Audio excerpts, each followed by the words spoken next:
trauma so fucked up. That little voice inside your head who says you're not enough. Yeah, I've been through trauma. Yeah, I've been abused. But you're not gonna get it. You'll just say you do. Shows up in my reaction. It emphasizes fears. You won't understand that. And one day your love will disappear. If you can't sit with me on a dark day, if you can't pull me close when I push you away, if you're not one to forgive mistakes, I need you to walk away. I'm the words that go by, and love always comes with that price. I can't do it anymore.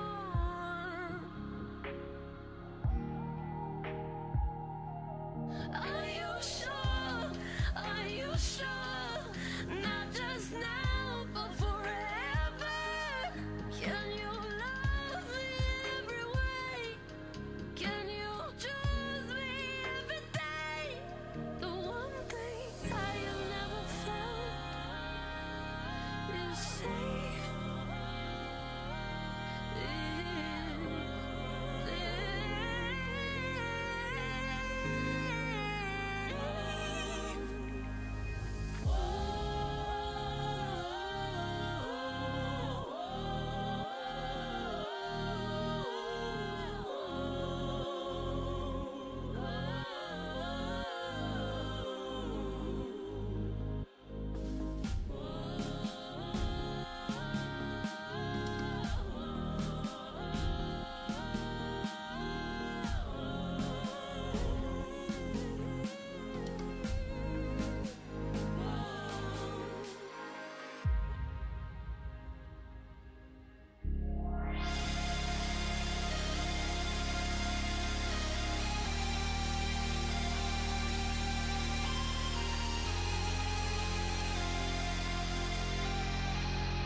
Are you sure? Are you sure? Not just now, but forever. Can you love me every way? Can you choose me every day?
Good afternoon, everybody. Welcome, welcome. Hope you guys are having a fantastic Thursday. I am on vacation, so it is time to fly. That's what that means. We are here at Denver once again. I know I'm flying in and out of Denver a lot these days, but as a committed United pilot, or mostly committed United pilot, Denver is one of the major hubs here. So, or at least, yeah, one of United's biggest hubs here in Denver. So, today I thought we would do something that I really wanted to showcase for a while, which is the 757-300, which I haven't flown in a while. We're going to take this thing over to Chicago today, another UA hub, and then potentially, depending on how time goes, we will take it to Los Angeles later tonight. Not sure if I'll stream that, but we will see. As always, I'm happy to answer any questions that you might have about the airplane, if you're interested. Let me just get some stuff open here. I'll take down the exterior. We'll do the quick look around here. A gorgeous aircraft. It is my favorite airplane, my favorite Boeing airplane at least. Let's connect the jet.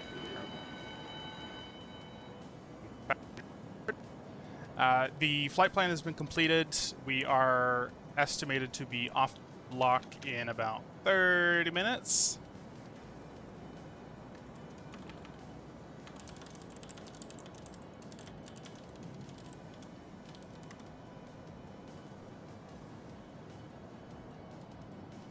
So let's jump right into it, and I'll of course show how to get the airplane configured properly. We'll get this thing ready for takeoff. First things first, we'll come up to the overhead panel. Actually, even before that, I'm gonna just we'll get the air conditioning unit here. And actually, I have the we are using the Mango Studios 757 sound pack today. So I had it in, well, I had purchased it, and then I kind of didn't like it at first, and then I flew the 767 for a while with it, and I was kind of like, oh, well, maybe it's not that bad.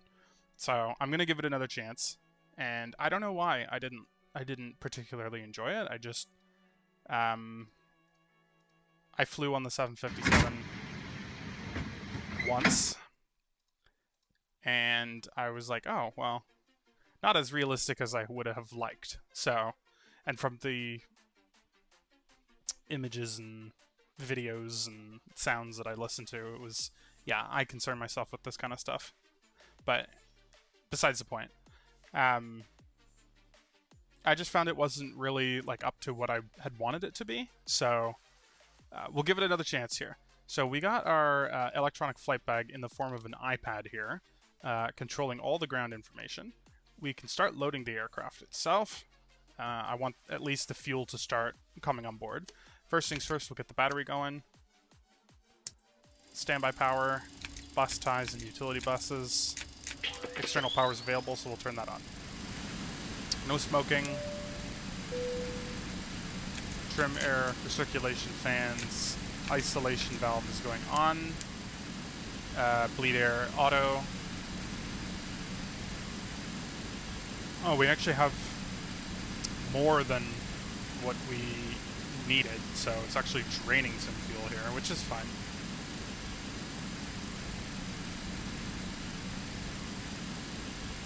The elevation of Chicago is 680 feet above sea level, so we can go like that. We'll set the pressurization panel. You only have to set it once during the flight, and then you can you don't have to pay too much attention about it. Emergency exit lights going to armed. I'm not doing the flows correctly, and I know that, but get the IRSs aligned. Yaw dampers can just go on. EEC on, and then we also want the nav light on, and that should be the correct one there. Alright. While everything's initializing, we can come down to the FMC and get the FMC ready. The 757 FMC shares its same characteristic, or same like model with the 767 models. So we are starting here at Kilo Delta Echo November. That's our reference airport. Take that, pop it in the IRS initial position. I'm actually going to pop this out so you guys can see better. We will go to route. Denver is our origin. Oscar Romeo Delta is our destination. We are flying United 2865. That is our flight number. And then we can go ahead and set the departure, which is going to be runway 34 left here in Denver. 34 left following the ME's 8 departure. No transition, apparently. There's supposed to be a transition here, but I don't know why it doesn't show up in my... See, that's fine. Oh, it is here. Okay, the transition's here. Good. Okay, and then we'll start programming the route in here, which is a pretty simple route. We're going direct to Papa Whiskey X-Ray. Direct to Papa Whiskey X-Ray. Then we're going direct to India Romeo Kilo. And this apparently is a VOR beacon 11460. So it's going to be this one down here. Roughly at 40 degrees north latitude, 93 west longitude. So that kind of matches the information that we have there. And then come over to the arrival. And for some reason on some Boeing models, you actually have to put the star in before the approach to load the computer correctly. Not sure why it does that, but that's okay. Not a problem. Okay, we are following the Benki 6 arrival into an ILS of runway 10 center. No transition for that, but we are taking the IRK transition. And we'll select the route. And because I actually want to take a shortcut, after a waypoint called Austin, I want to go direct to Ruda. So I'm going to take Ruda and come right after Austin. Pop that in there. And then we'll see what the actual route looks like on our navigational display. Come over here and select flight plan.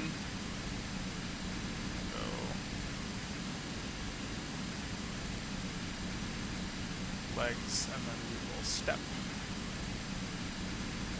So this is 3-4 left. It's just going to give us an intercept, which it should already do, but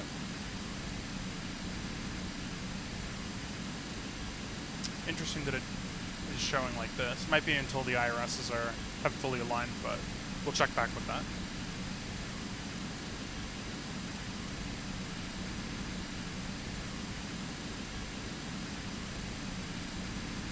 There is a discontinuity here, so we have to fix that. That might be part of the problem.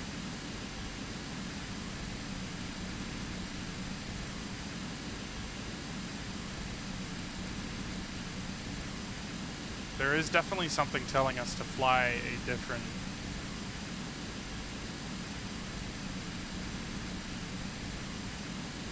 Like the intercept here is going to be... original heading of 353, and then a right-hand turn to 059, which is the tractor. So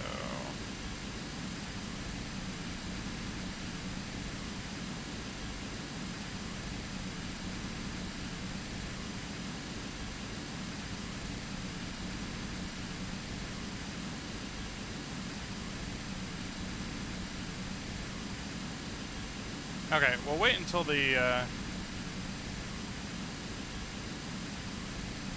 yeah, to me it looks correct, but we'll have to wait and see.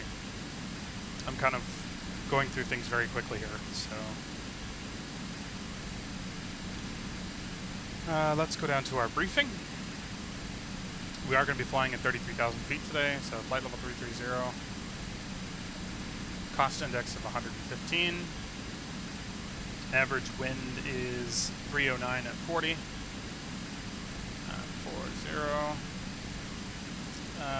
Reserves are going to be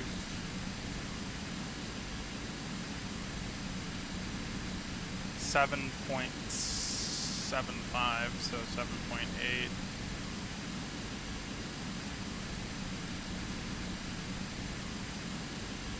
Takeoff. Alright, let's see what they want for takeoff. SimBrief estimates a flaps 5 departure with a assumed temperature of 36 degrees, which will give us full powered. V1 at 171. Okay, mine's way more conservative than X-Plane's version of it, but so we'll take that. 171, 174, and 175. Center of gravity is 24, and trim is 4.2.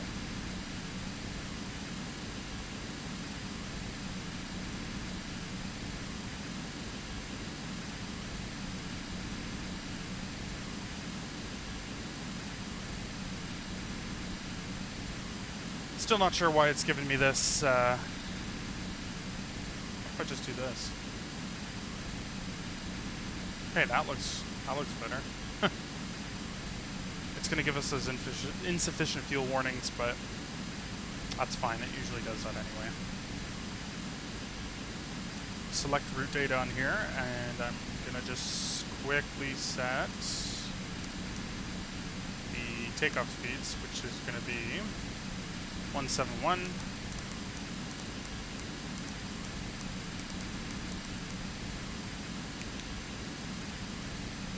171, 174,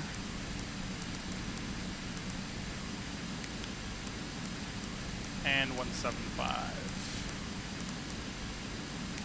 We'll set that, and then it won't automatically set on the first officer side, so we will need to cross-check it.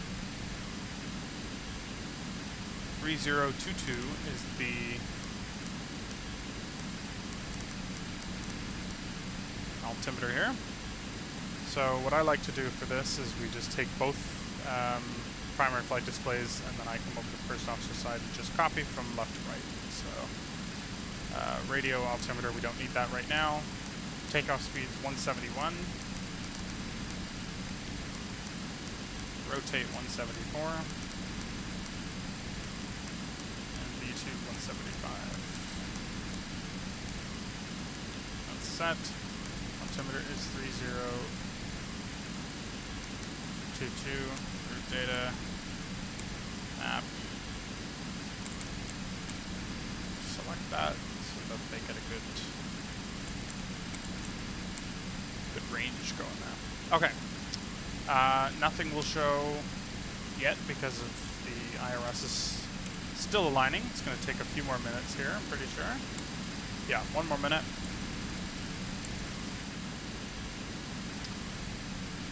Let's see. Okay, in that case, 3022 is set on the primary flight display. We'll need to set it on our standby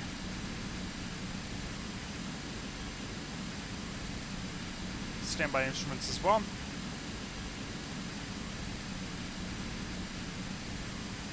Okay, IRS should be aligned now.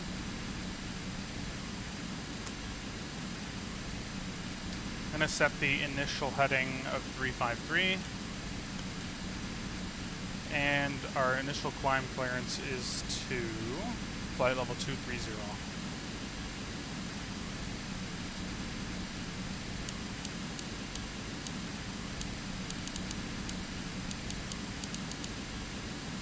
Flight level 230.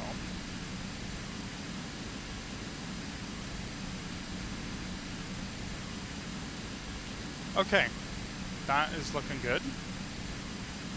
Let me go through the route one more time just to make sure there's no discontinuity.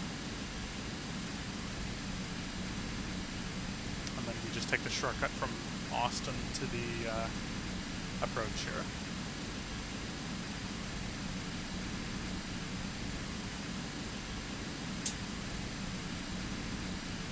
Okay. We'll run through the checklist real quick just to make sure I haven't forgotten anything.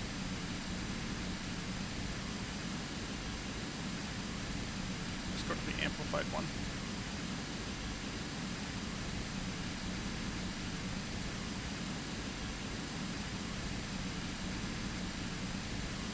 I don't like to start doing this, like pressurizing the hydraulics when we're not ready to push.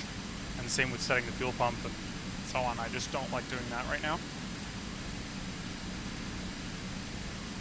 So I'm going to hold onto that. So that's why it's going to say if there's anything...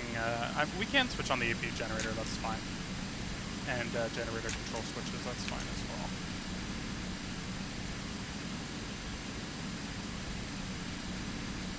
Engine limiter buttons. Oh, right. Yeah, we can turn those on too. Engine start selectors to auto. Don't need that. Position light switch. I definitely don't want those on right now. This is, actually before the airplane pushes. I don't know why it's organized like this, but window heats, I'm actually going to keep those off as well. No smoking, and seatbelts can actually go on.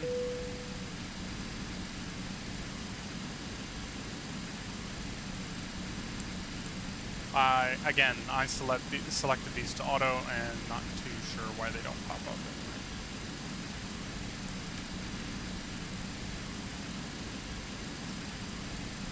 Engine bleeds we can leave off for now as well. AP bleed we can also leave off for now. Flight directors we can leave off for now. Oxygen will be tested. Computer selector both.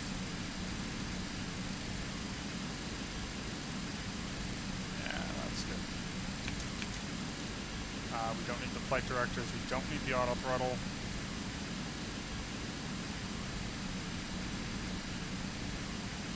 Okay, that looks good. So,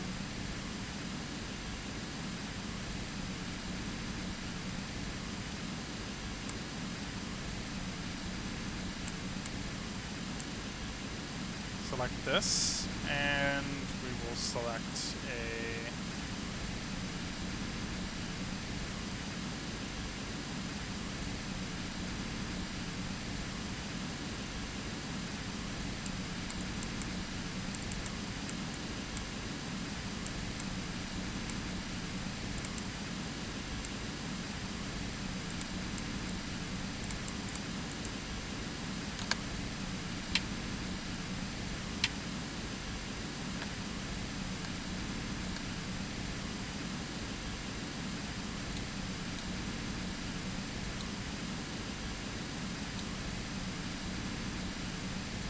okay.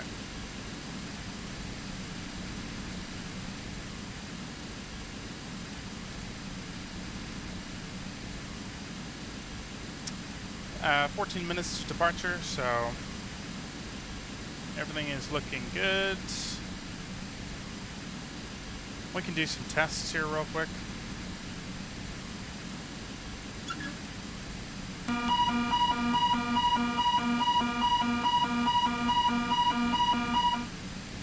Fire test is completed, and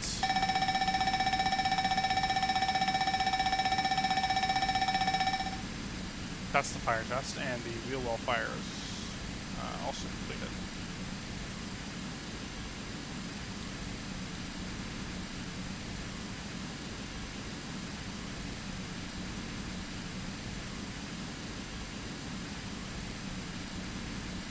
There we go.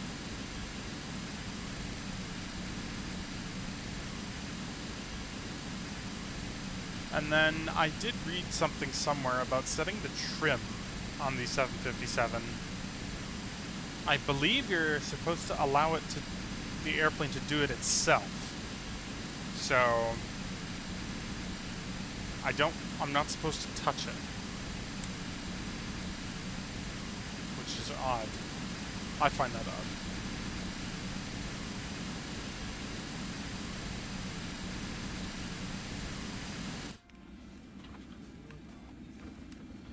And here's the fun part. We can just hang out a little bit until we're ready to go, but I'll get the push ready to go as well. Going to be taking off on 3-4 left, so we're going to want to push to the...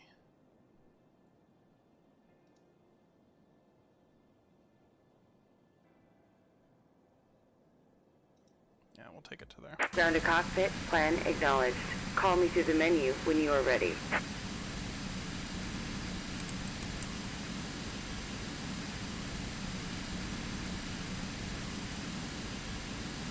Things are looking pretty good here.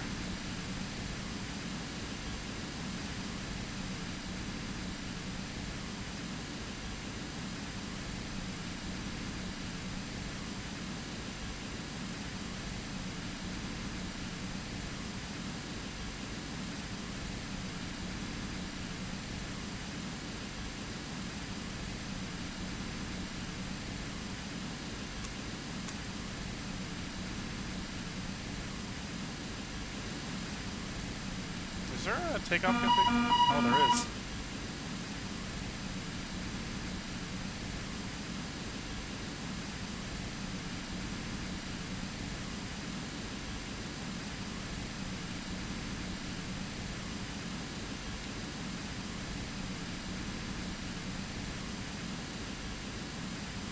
Alright, well, let's see what we got going on the ground here.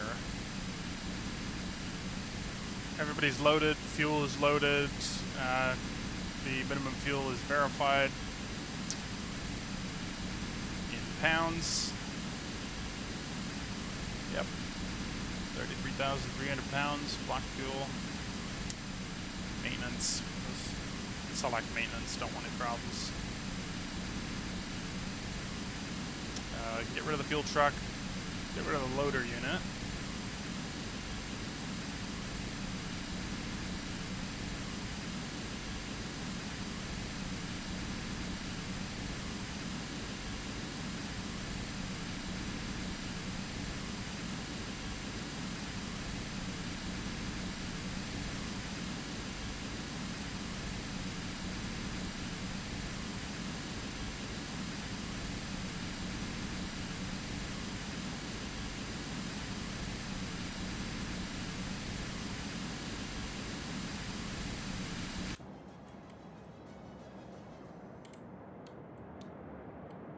I have the wing light on, that's what I've got.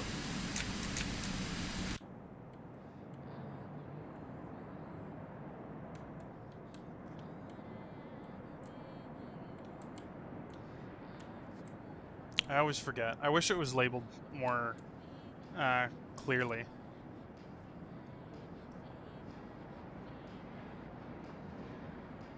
Yeah, those are the position lights. Okay, that explains why it was giving me the red X.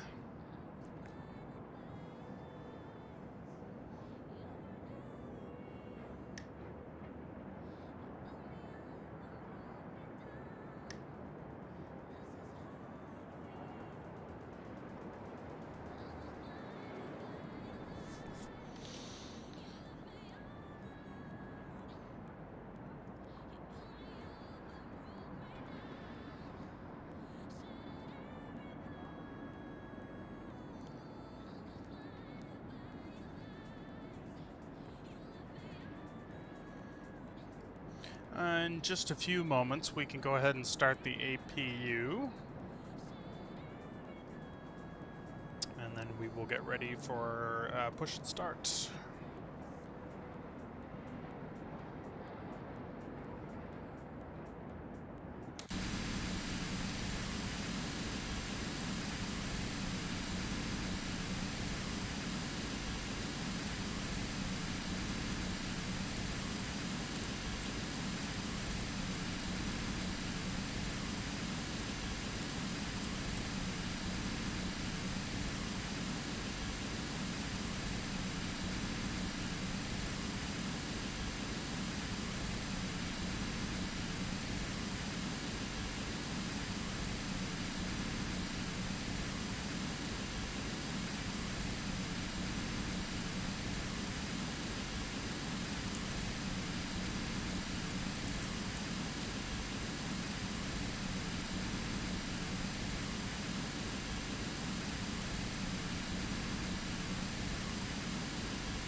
apparently the last time I've flown this route from Denver to Chicago was in 2022. I don't believe that, but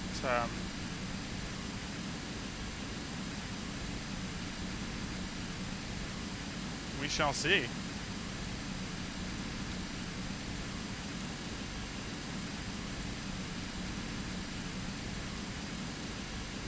Once we land, it'll tell me.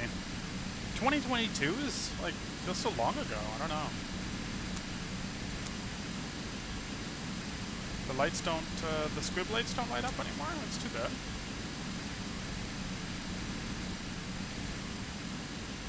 Okay, we can go ahead and start the APU, folks. We'll get this thing ready for departure. APU going to on and then to start.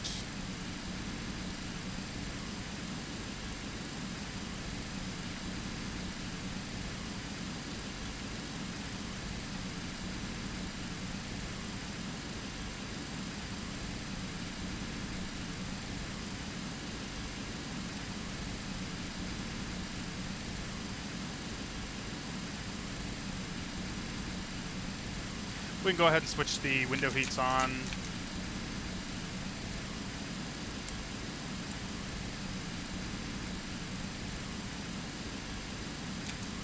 APU bleed can go on as well. Oh, the air conditioning sounds good. I like that.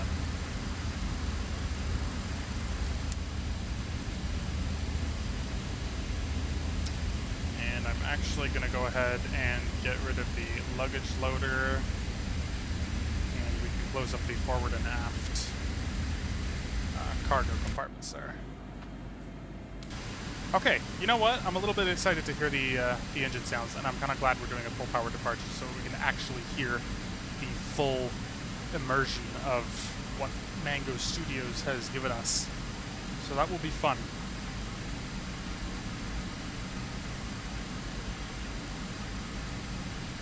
Just gotta fix things on my desk here. It's coming loose.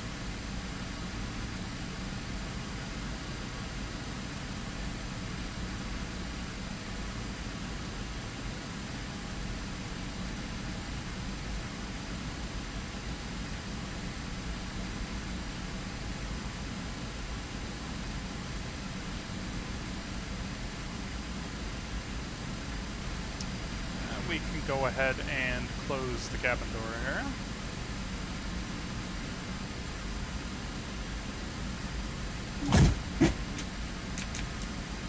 Switch the external power off, so we're now on APU power. Gate config can go away, air conditioning unit, ground power unit, and we can remove the chocks as well. Okay, cabin crew is ready to go. Secure the flight deck, auto.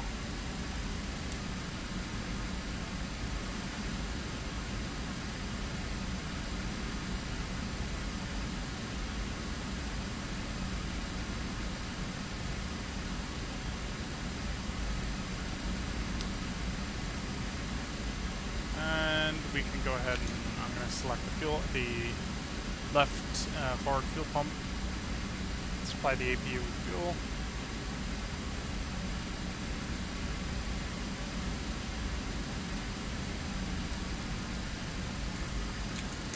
I'll actually get all the pumps on.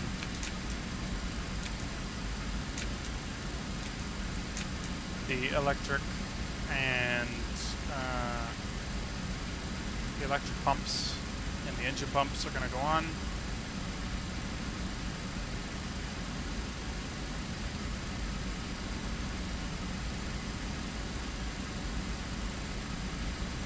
Isolation valve is still on.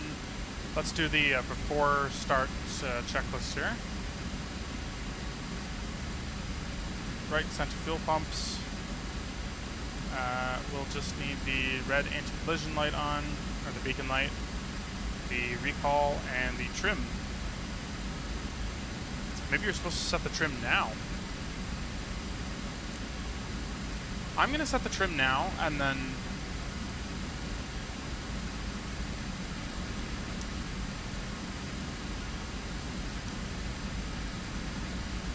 If it gives me a unscheduled trim warning, then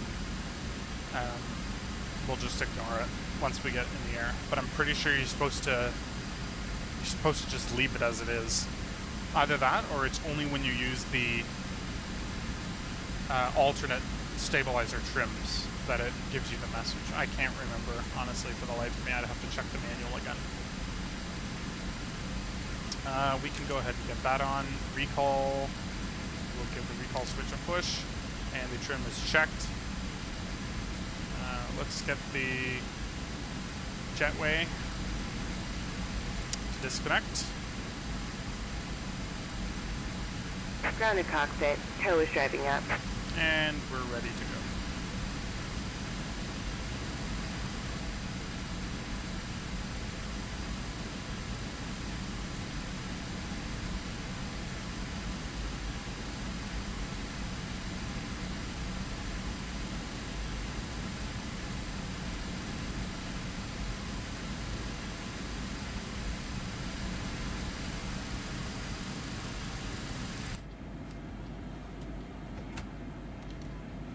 Looking to be a good flight here today, folks.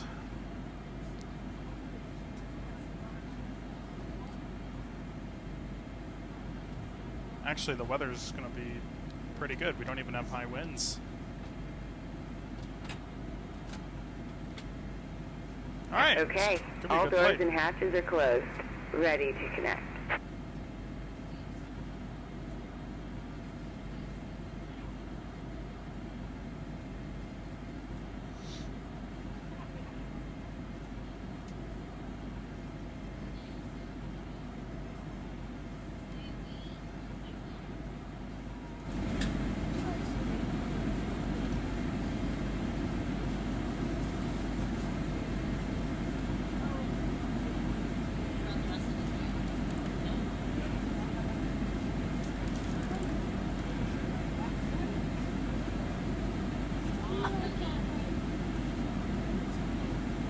Tow connected and bypass pin inserted. Release parking brake. Okay, we're ready to go, folks. 4:30, right on the nose. Let's go. Starting pushback, and you may start engines.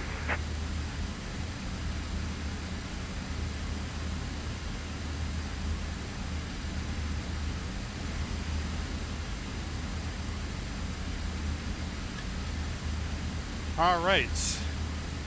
The temperature here in Denver is, let's see, 25 Celsius, so we could do a single engine taxi, but I am worried about waiting for the oil temperature to rise. It takes a while for that thing to come up, so I think I'm actually just going to start both engines right now. So we'll get backs off. Engine number 1 to ground. And then I can already hear it. It sounds pretty cool.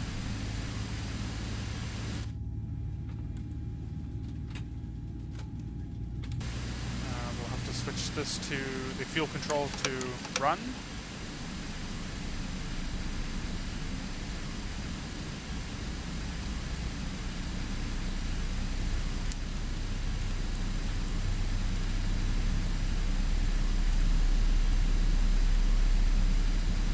I can hear the vibration of everything. It sounds pretty cool.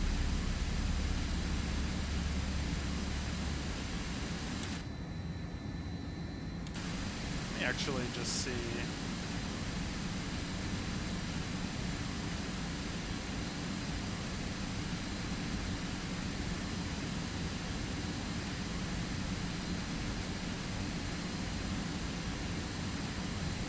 Okay.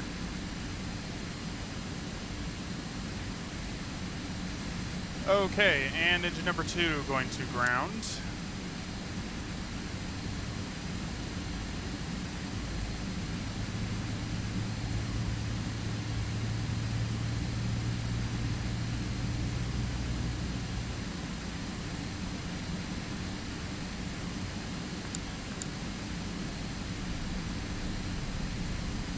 Operation complete. Go ahead and set the parking brake.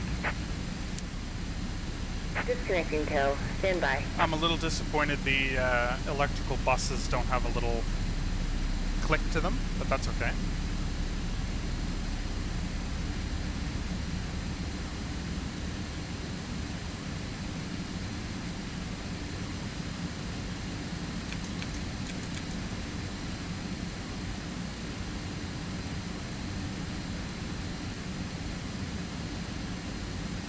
Look at those mountains.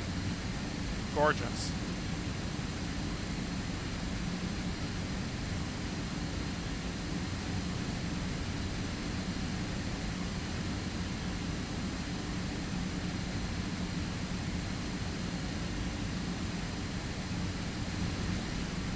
Tow is disconnected and bypass bin has been removed. Hand signal on the right. We'll see you next time and have a safe flight. Thank you. Okay, we'll select flaps 5. Auto brake RTO. We'll get the left and right engine bleed on, APU bleed off, isolation valve off. Packs go to auto. They're giving us the thumbs up. Flight controls, full left, full right. Elevators, full left rudder, full right rudder. Flight controls are free and correct. Flight director is going on. LNAV and VNAV engaged. APU is going off, and the taxi lights can go on.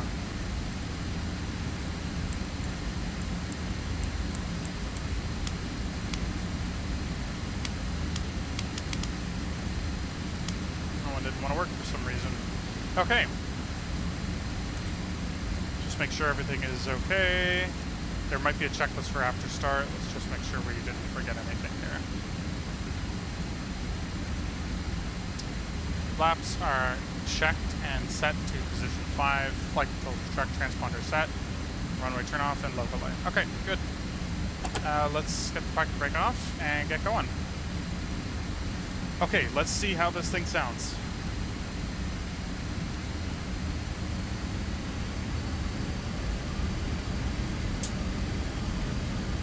Sounds pretty good.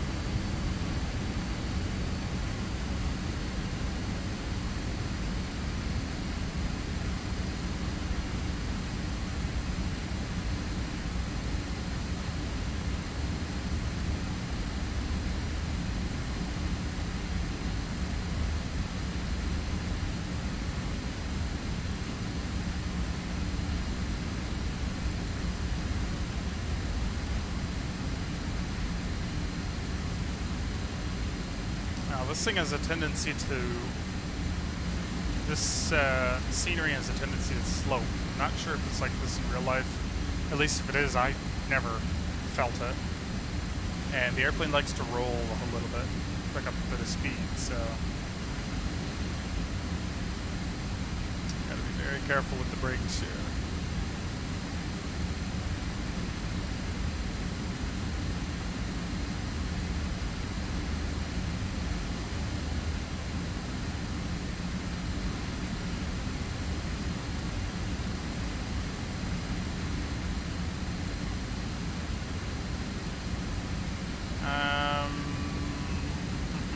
Okay, I'm going to take us this way, actually.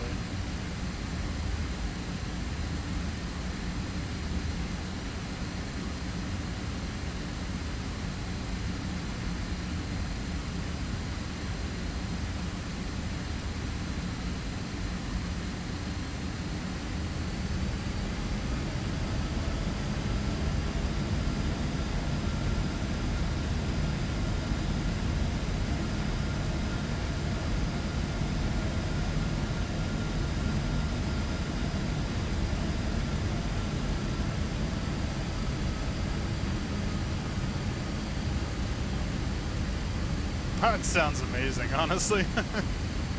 I really like the sound of that.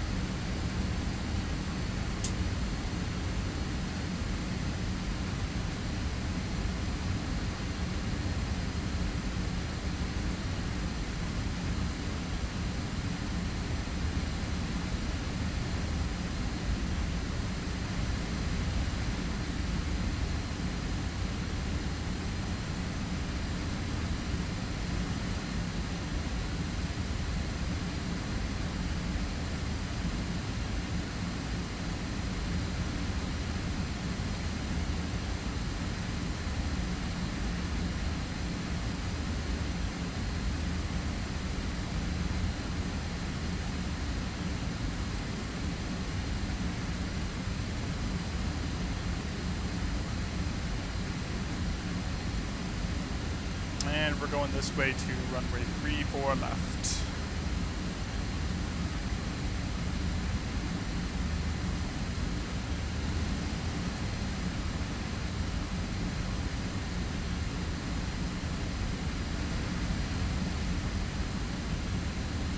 Yeah, the airplane's already picking up speed just from rolling down this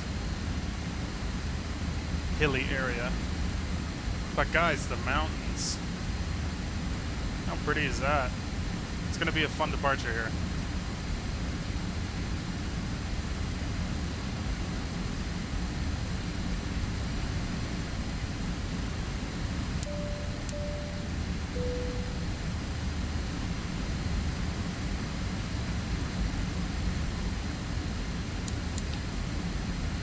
Flight attendants, please be seated for departure.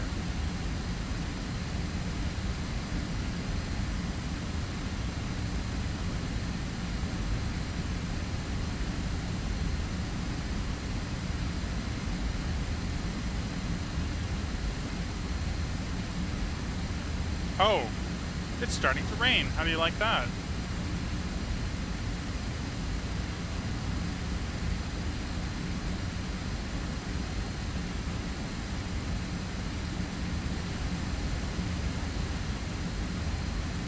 That wasn't in the forecast.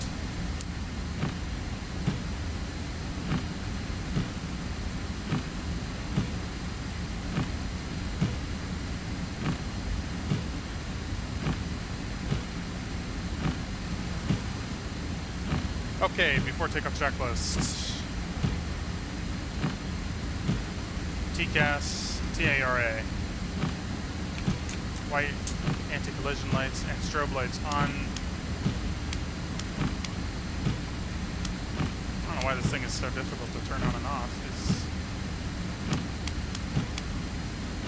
There we go. Okay.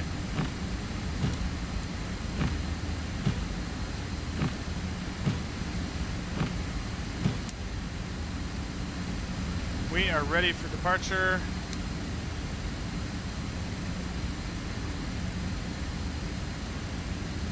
Wind is 0106 knots. Runway 34 left. We are clear for takeoff.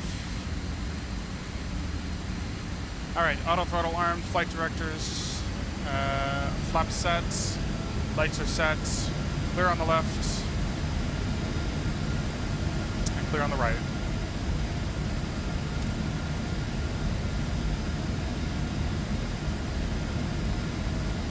Okay folks, moment of truth here for the sounds.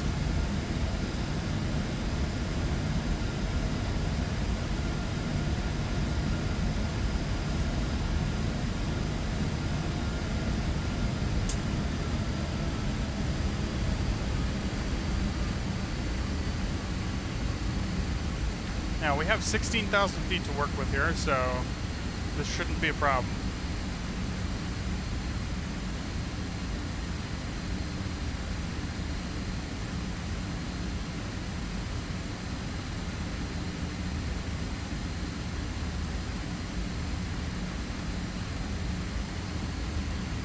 This thing is heavy today.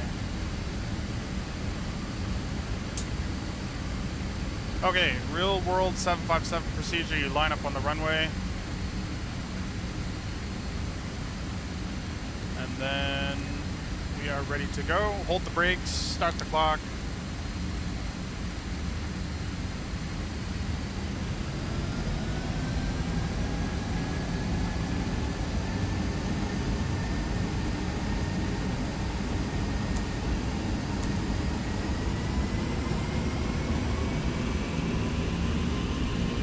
Haha, that sounds good. Thrust set. Attention all aircraft. Denver International Information Charlie current. Altimeter 3023.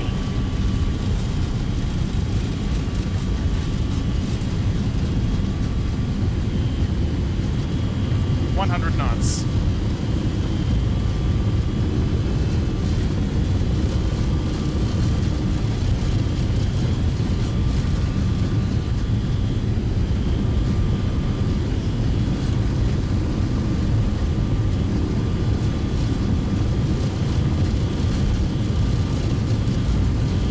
V1, rotate.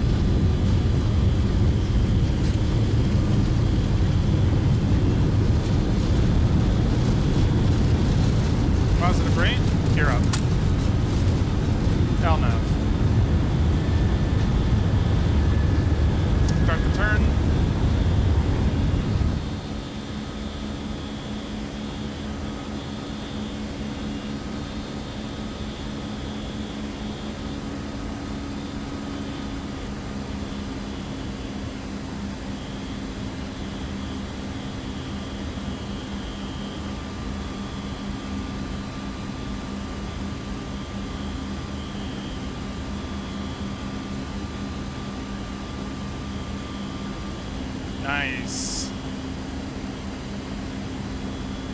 Sounds good, feels good. We'll hand fly it for a little bit here.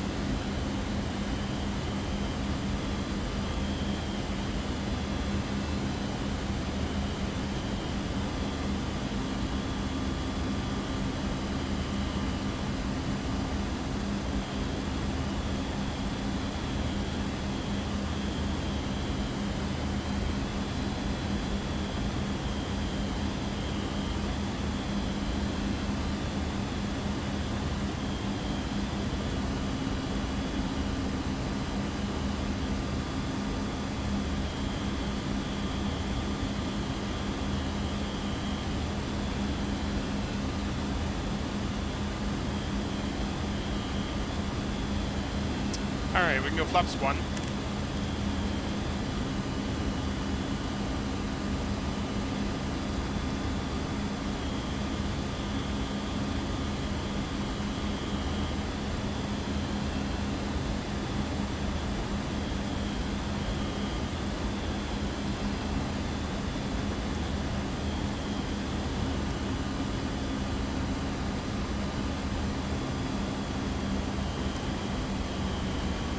Okay, and we need to engage the autopilot now. Autopilot's engaged, flaps clean.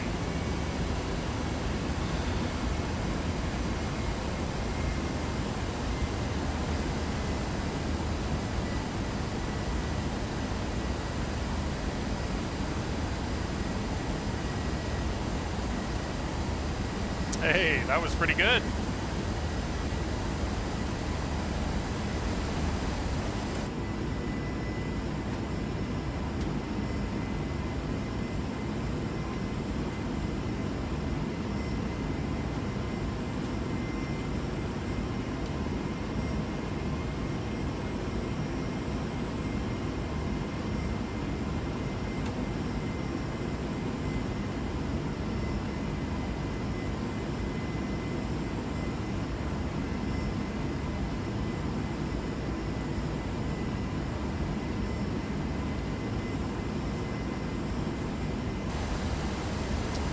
Climbing through 10,000 here.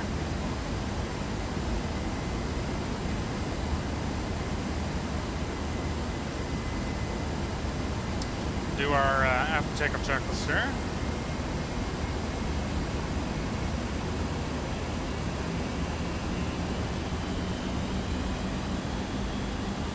Once we get to about 15,000 feet, we will turn off the seatbelt signs and the landing lights here. I'll get the nose light off because we really don't need it. But at the moment, I like to have it on to about 15,000 just because we are about 5,000 feet above sea level.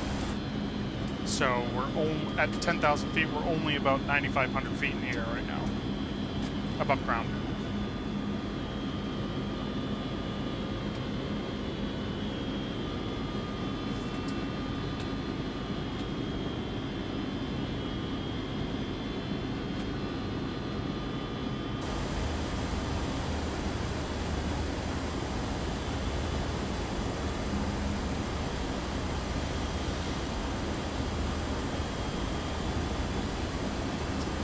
But 18,000 feet as well, always we will switch over the barometric pressure to the standard barometric pressure.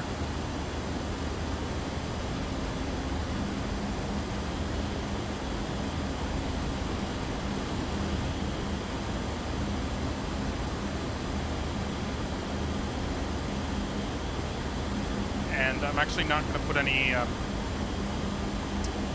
weather radar on just because in the past, that on this aircraft in particular, it has caused this thing to crash. I mean, like the program has crashed, not the airplane, but the X-plane itself has crashed. So I think it was an issue with the weather radar and the compatibility of this aircraft in X-plane 12. So I'm hoping they fix it, but I don't want to mess with it right now. Okay, we got 2 yellow ICAS messages. center, left, and right fuel pump. They just tell us to check that. That means it's low. We really didn't put anything into the center tank anyway, so that's why it's giving us the low fuel warning. We have more than enough fuel. Well, we have fully loaded fuel on the left and right wing as well.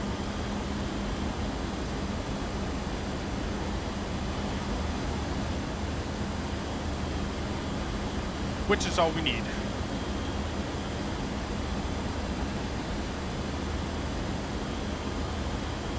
Okay, 15,000 feet. We can get the wing light off. Wing light and landing lights off, and we can release the cabin crew.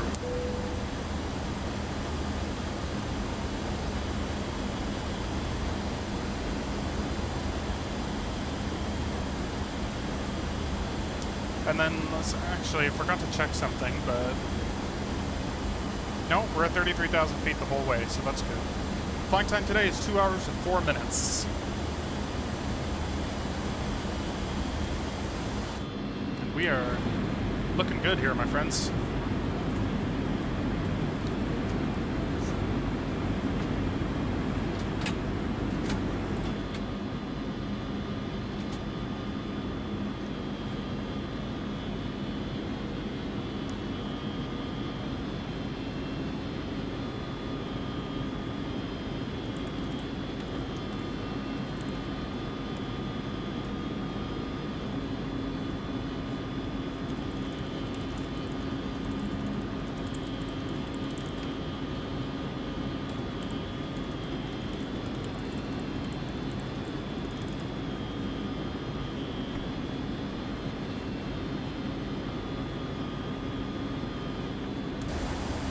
Okay, 18,000 feet, we're going to go ahead and switch to standard.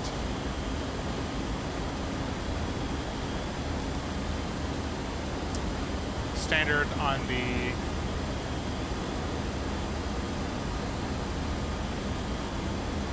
standby instrument, and standard on the first officer side as well.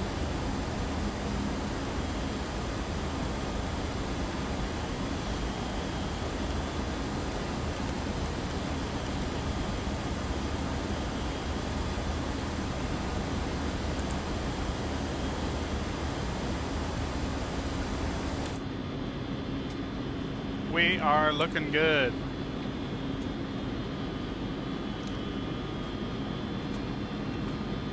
If you guys have any questions about the airplane as well, you're more than welcome to ask. I will try and answer the best I can. This is my favorite airplane, so hopefully I will know a little bit about any answers to any questions. X-Plane 12, FlightFactor 757-300. I'll give you an exterior shot as well. Mind your ears.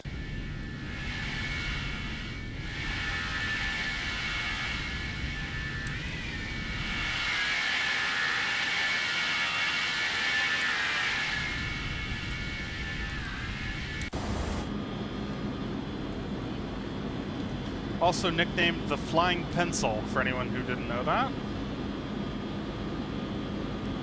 The 757 is often referred to as one of the most overpowered airplanes as well.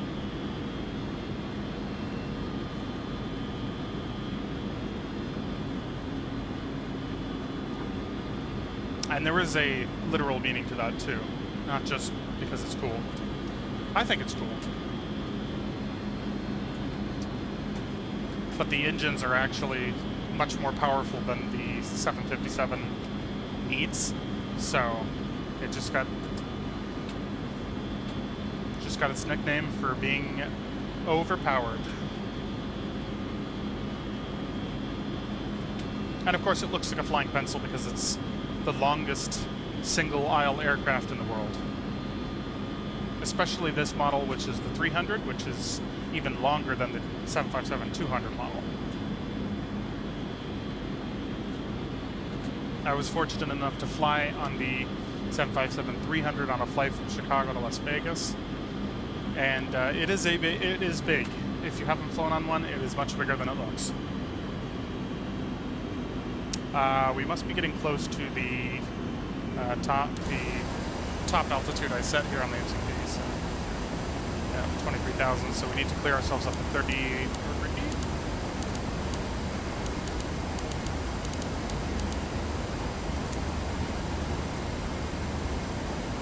Yeah.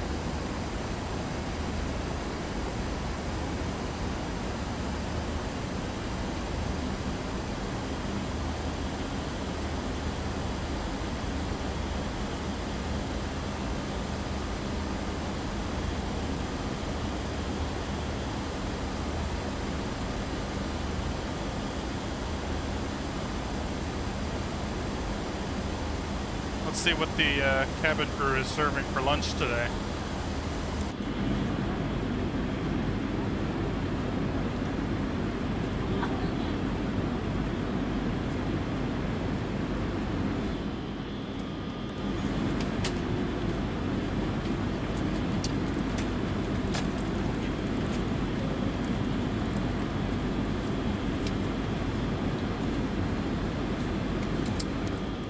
I know the scenery isn't too phenomenal out here because it's just mostly farmland, and we're kind of past the mountains now. So we're kind of going into Midwest, which is honestly just farmland, a lot of farmland. Very flat. We've passed the Rockies, so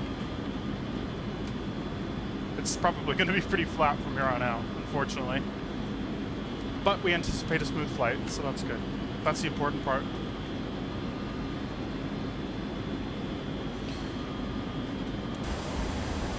Just quickly check in with the flight deck here, make sure we're on target for fuel and for the airplane behaving how we want it to behave.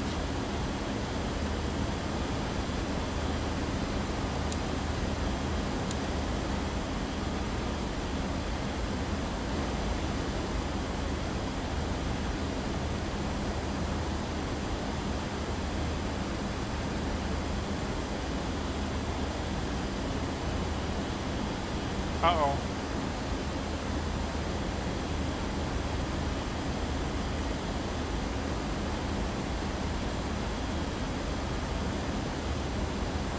There we go. I'm trying to change my profile picture for this aircraft on Volanta. I thought it just deleted like all of my pictures, but we good, we good.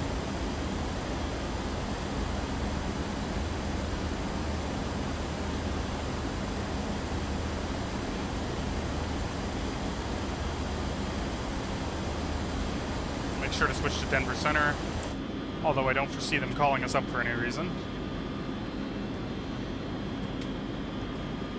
I don't know if there's anybody in the chat who's a Microsoft Flight Simulator player, but if you do, I am wondering what you use for ATC, because I've thought about getting Beyond ATC as well. And if you don't know what Beyond ATC is, it's a AI chat program that will interpret your voice and instructions and then read you back instructions to act as air traffic control during the flight without actually having to connect to a network like VATSIM or Pilot Edge or something like that. So if there is anybody who has used it, please don't hesitate to reach out to me. Let me know how it is.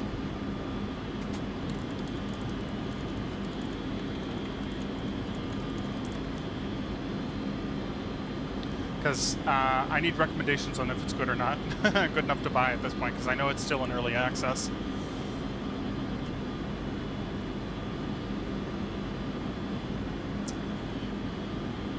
Almost at our top of climb here. Again, this thing is highly overpowered. Remember when we were in the Embraer the other day, trying to go to Redmond?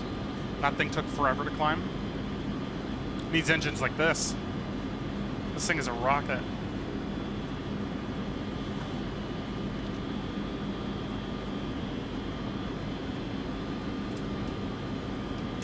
Might need some light on in here.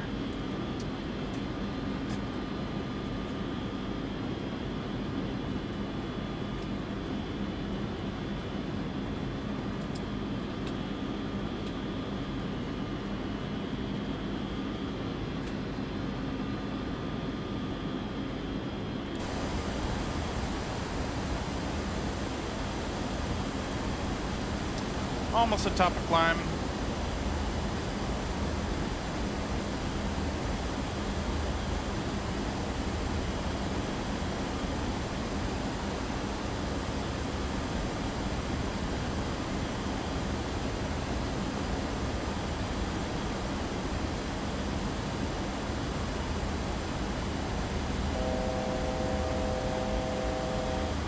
We've got the cord, the sea chime,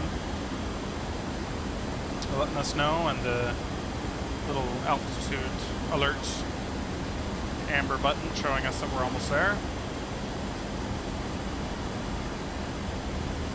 The vertical speed should start decreasing, like now. There we go.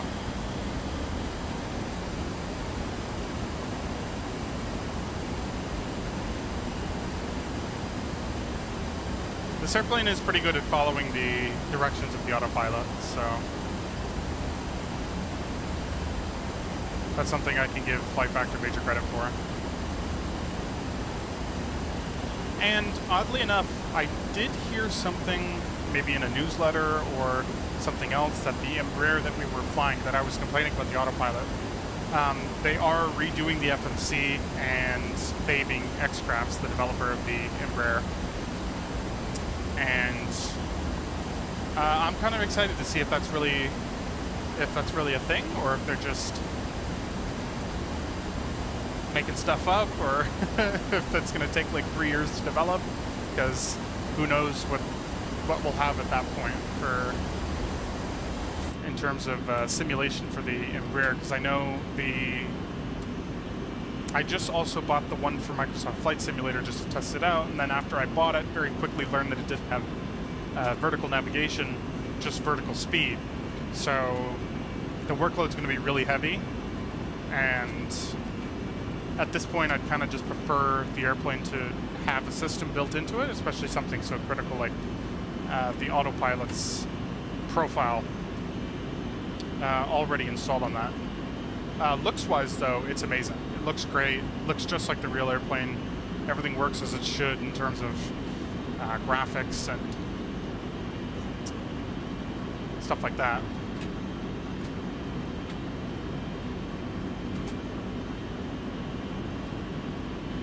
Also, another thing I love about this airplane, the little wing flutter you get at the on the winglet and the edge of the wing because of the turbulence, or just light turbulence.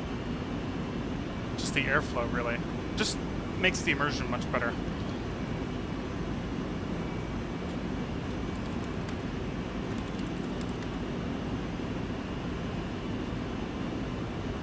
Guys, I'm getting picked on for my anti-social social club sweater.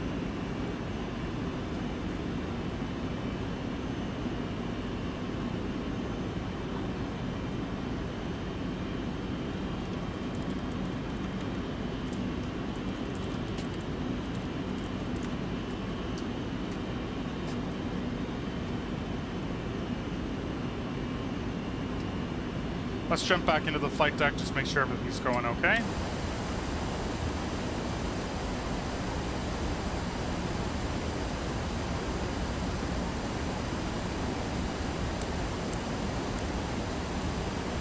Looks good to me.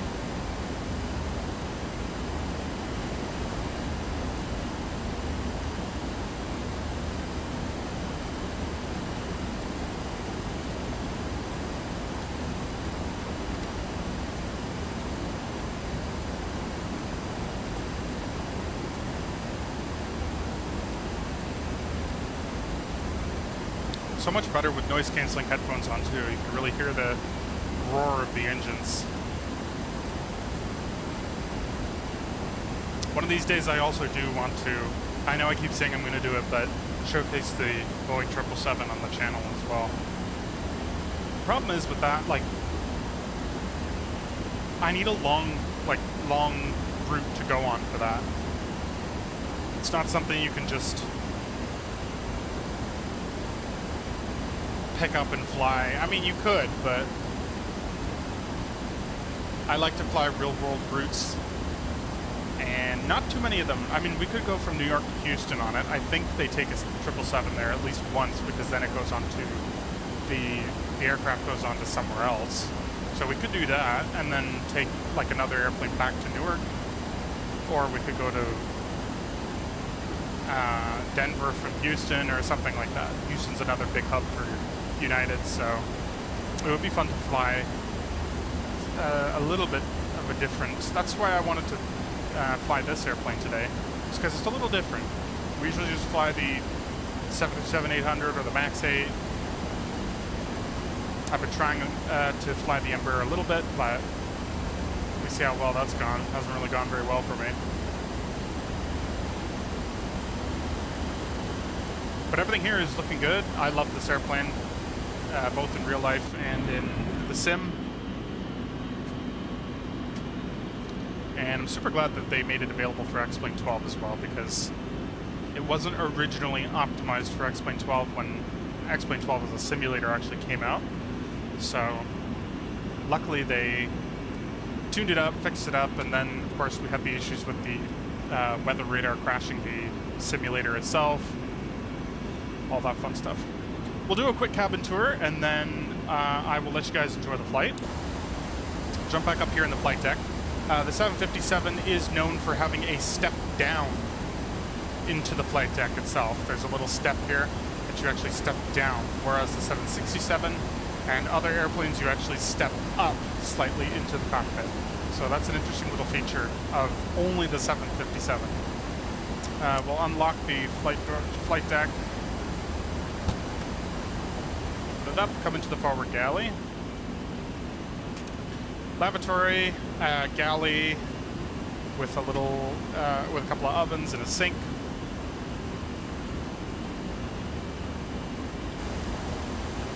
I just wanted to make sure it was okay.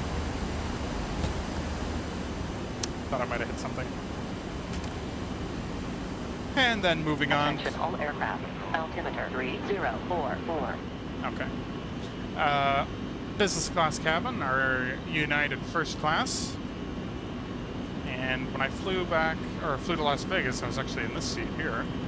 So I got a pretty cool shot of the wing, which was fun. Wasn't as great as I wanted it to be, but because the airplane is so long. If I was on the shorter 757-200, I probably would have had a better angle, but this plane is really long.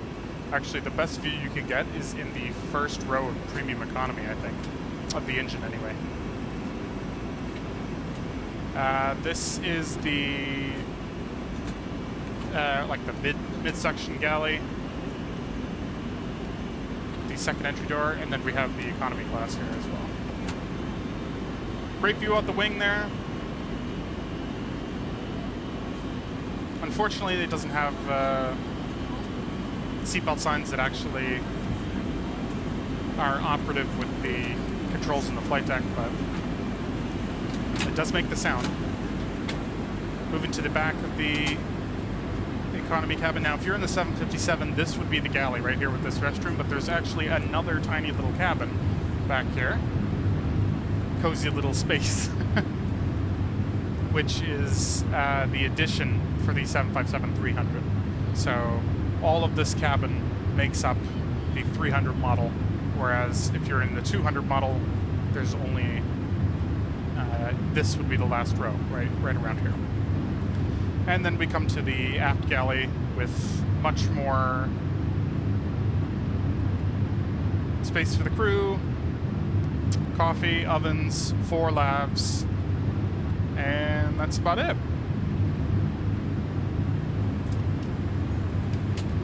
Some people don't care about cabins on airplanes. I like them. On flight sim airplanes anyway. I quite enjoy it. I find it adds to the experience of the product. Another airplane we should fly is the 787, the Horizon Sim 787. There's so many different options we can fly here. As well as the A321. We need to take that for a spin as well.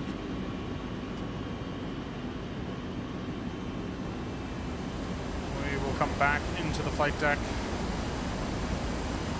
cruising along at 33,000 feet.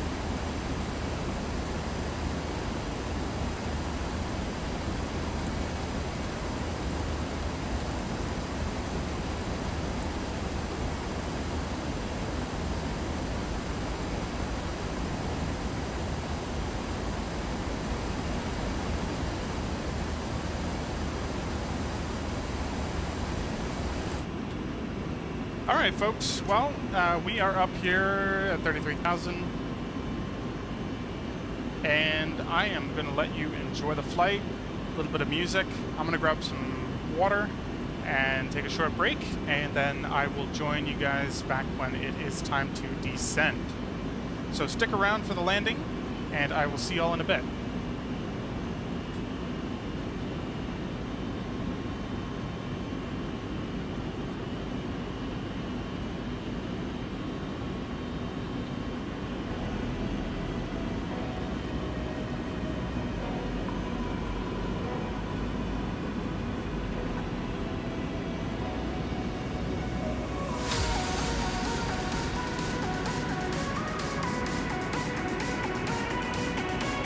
Attention all aircraft. Altimeter 3041.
chains.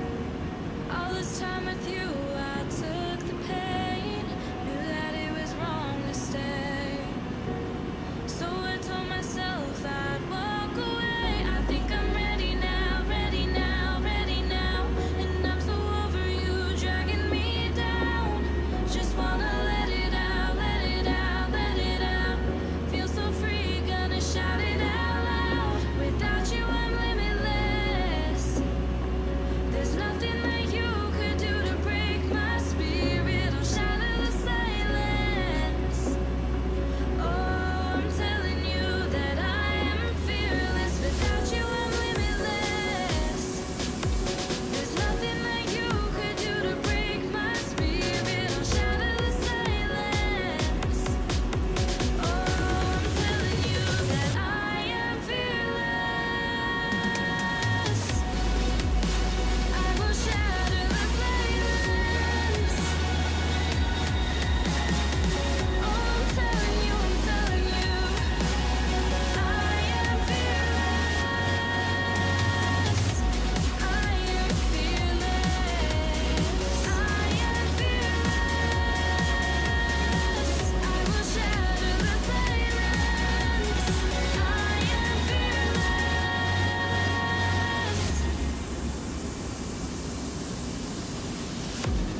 3043.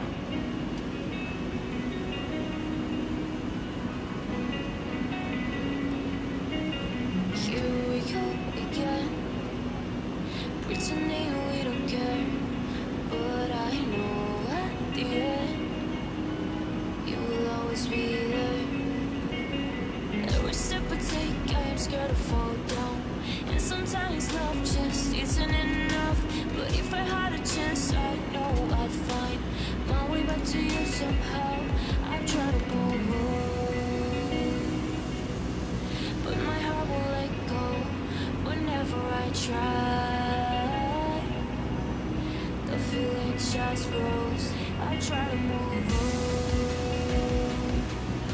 but I'm haunted by your love. If anyone asks, I say goodbye to you somehow.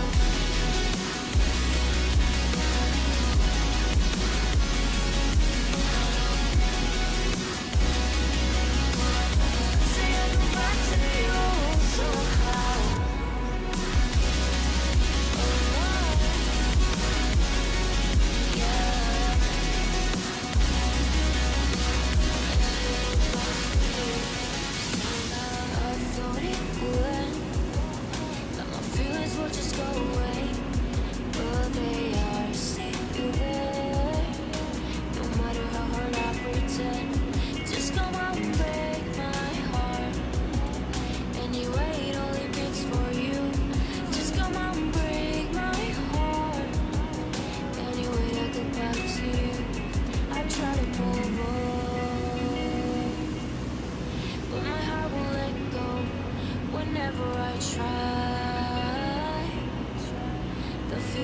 Just grows. I try to move on,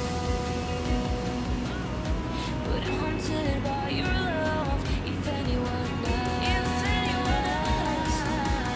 I'd say goodbye to you somehow. I'd say goodbye to you somehow. Goodbye to you.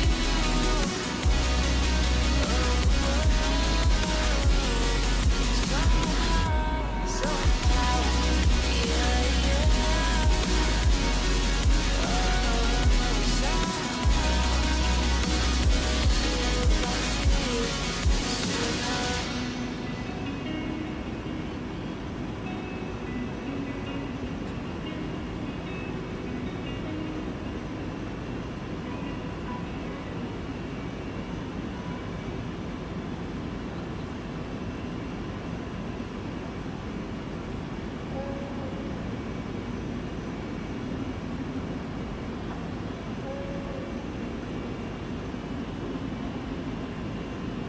Here's a dancing romance pop song about love we can't resist. Girl, you know you'll make my heart pop. Here goes something just like this. Don't fall in love with me, baby. I saw you starring in my dreams lately. Don't tell me with this bad behavior. Save me or bring a savior. A faded love story. Don't fall in love with me. Don't fall in love. My love for you is growing stronger. Cannot dismiss you anymore. My heart really wants to love ya. Oh damn, I think I'm gonna fall. I'm falling for you, darling. You come me closer now. Your eyes are truly something. True love, I know I found. Finally think I'm right to take my thoughts out loud. Don't fall in love with me, baby. I saw you starring in my dreams lately. Don't tell me with this bad behavior. Save me or bring a savior. A faded love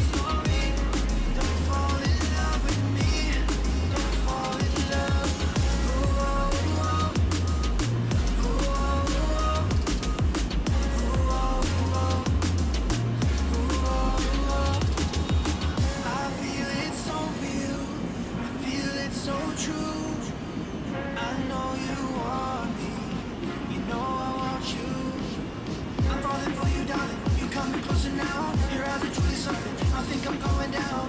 I really think I'm right. They think my thoughts out loud. Don't fall in love with me, baby. I saw you starring in my dreams lately. Don't tell me with this bad behavior. Save me or bring a savior.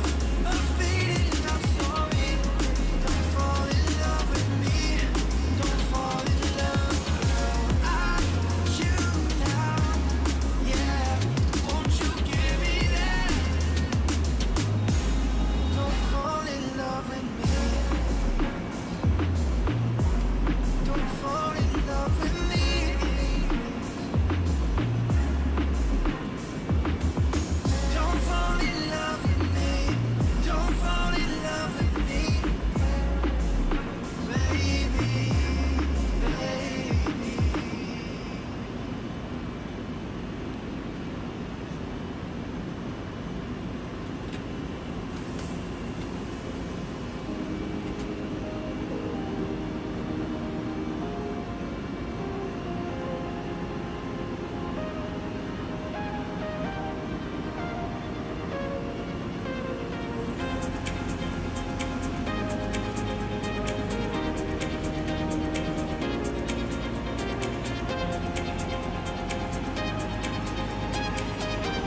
chicken, chicken, chicken, chicken, chicken, chicken, chicken, chicken, chicken, chicken.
I don't know how you did it, but I need an explanation.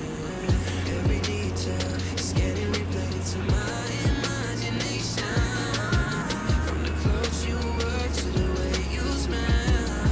Yeah, yeah. I'm meant to picture, don't forget it. What's going on with me? Oh, I don't get it. 'Cause since you say hello, you feel my spirit. Never felt this before, I admit it. Oh, less than a second, to you less than a second, to make me know what I need and the place I'd rather be. Oh, less than a second, oh, less than a second, to love you deeper than the sea, to make me know what I need.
got to know.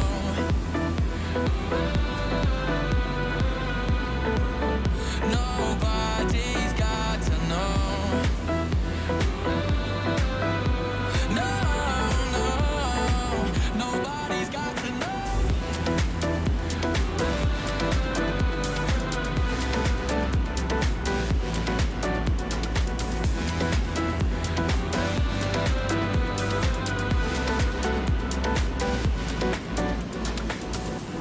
We'll go away from these faces.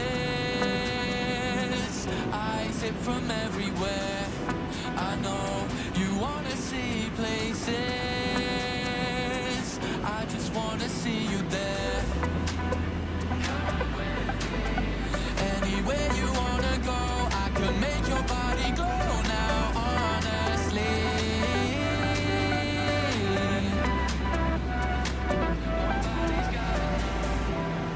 We could go far. I wanna take your heart. Don't tell them where we are. All around the stars. Don't you tell them where we are.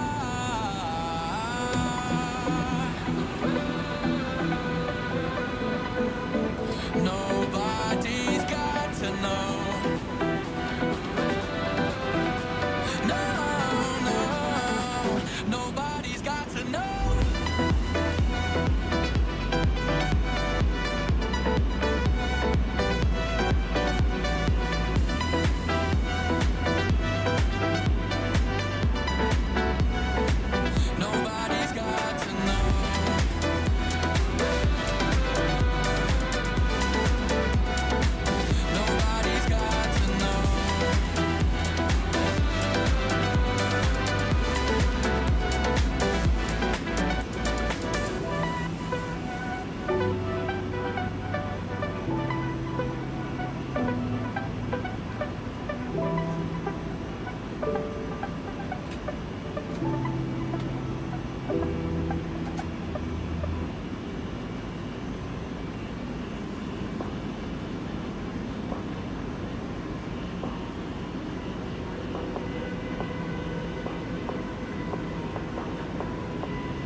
Hello everybody, welcome back.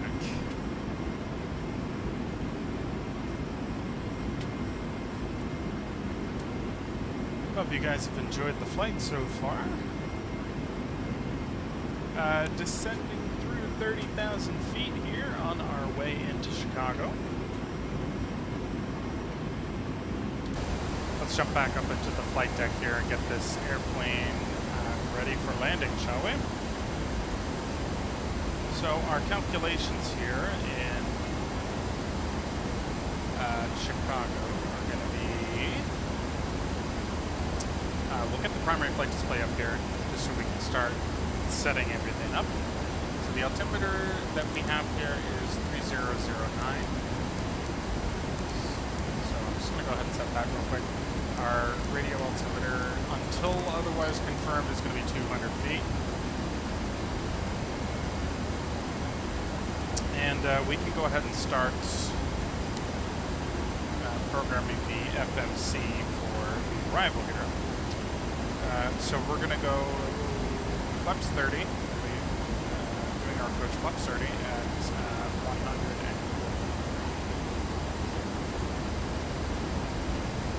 143. So 30 at 143, which means our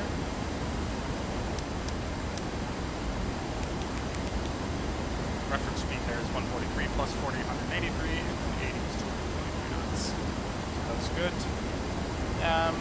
We can use auto brake 2 for our arrival today. Just coming back up onto the approach path here. And we will go ahead and get the ILS frequency tuned into our radio pad. Come down here. ILS panel on the 757-767 is actually right here, so we need to tune the outer knob first, which is going to be 108,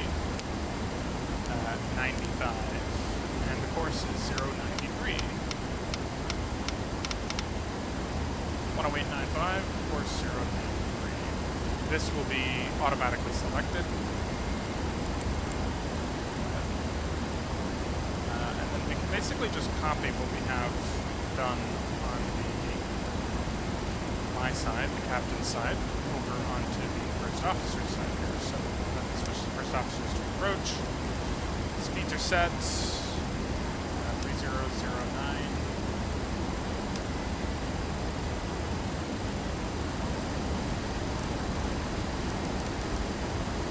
And the radio altimeter is in fact 200 feet. So our minimums are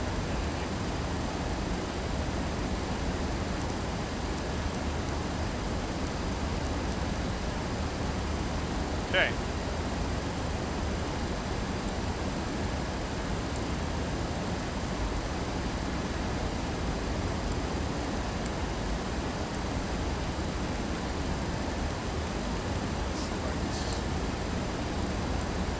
Approach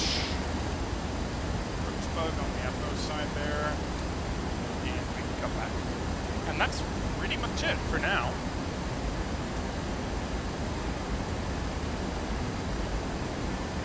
Coming up with 26,000, and again, we're going to take that shortcut so we don't have to fly all the way around the river.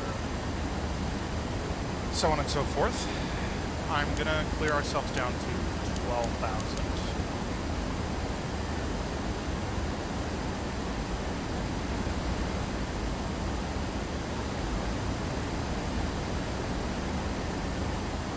Everything's still looking good. We can have to re-engage the lock on the flight deck.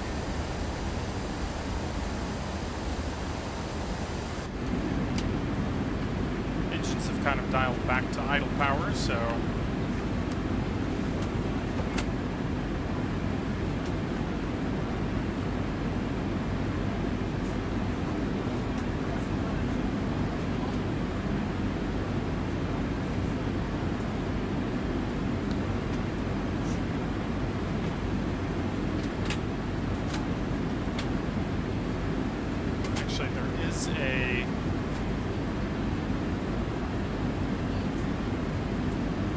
a message on the star saying if you're landing towards the east, radar vectors after Ashton. So we actually have that programmed in nicely.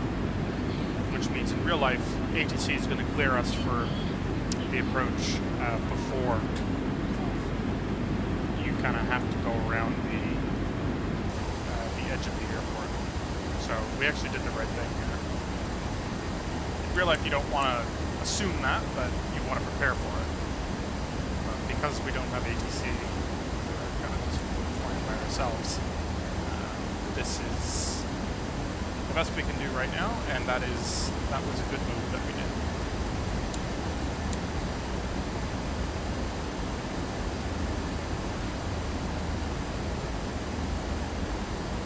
So, next altitude constraint is we need to be above 20,000 and below 23,000.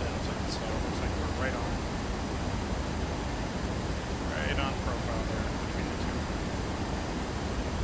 This thing as well, also because of the engines being so overpowered, has a tendency to be a little bit high, or a little bit hot at least, in its speed. So we're going to have to be mindful of that as well.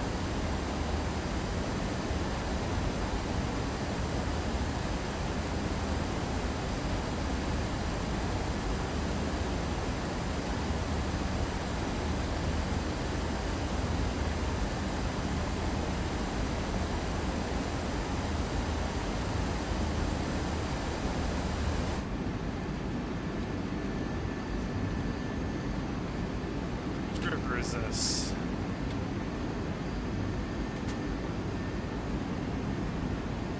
Illinois River.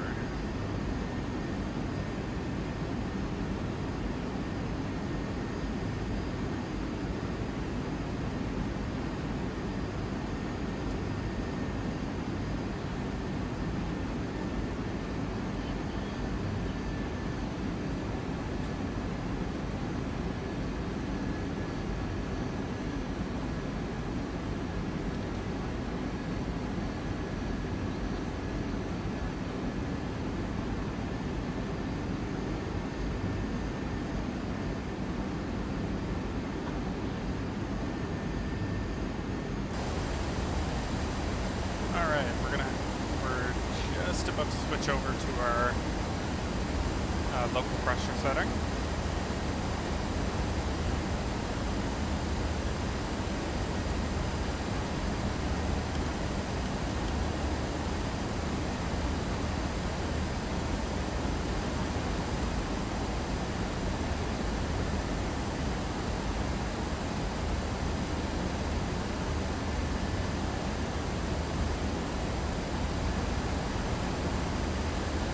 Everything's looking good so far.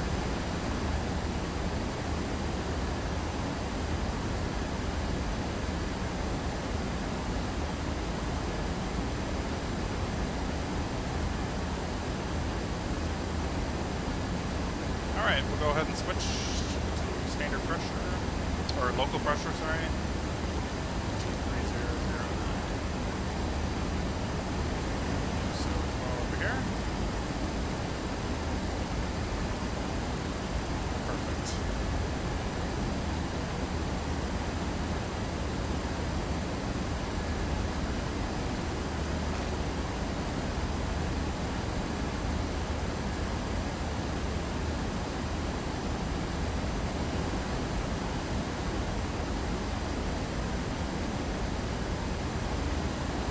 Amazing how vast the country really is. There's like nothing around here as you approach the Midwest. There is a town over here, which I'm not too sure which city this is.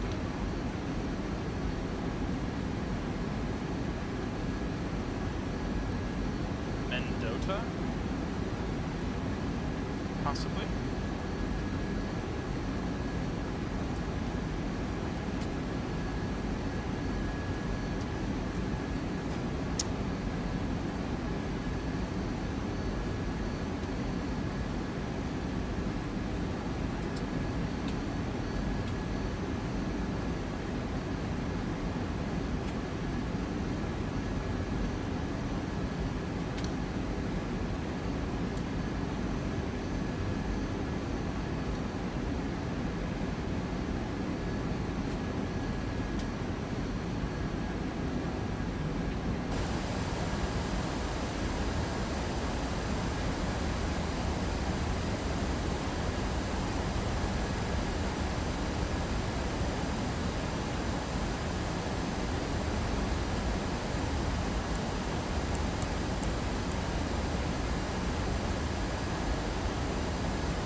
airport elevation is 680 feet, so as we get closer to 10,000, we can turn all our lights, seatbelts on, get everyone seated.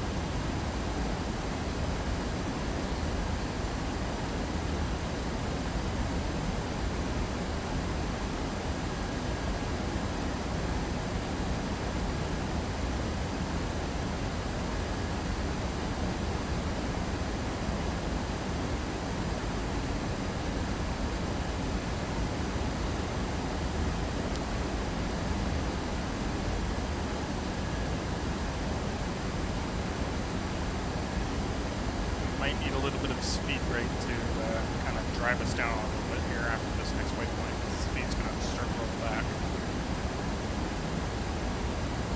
But that's okay.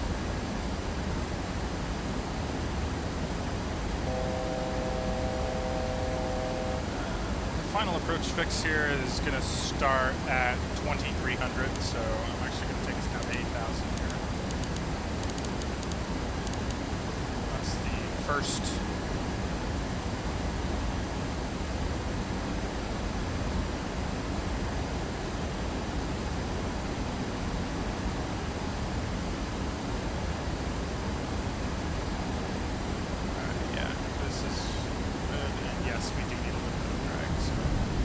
Take off the speed brake just a little bit.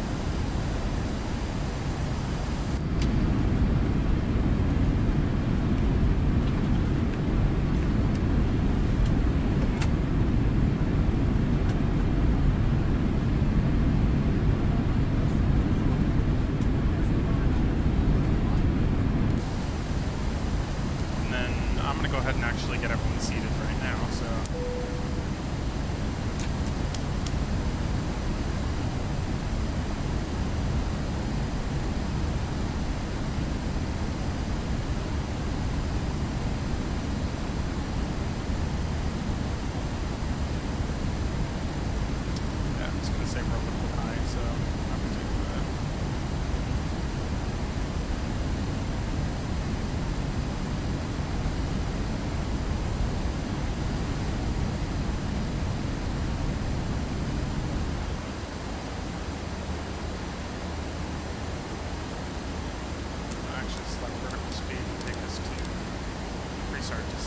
Just a little bit here.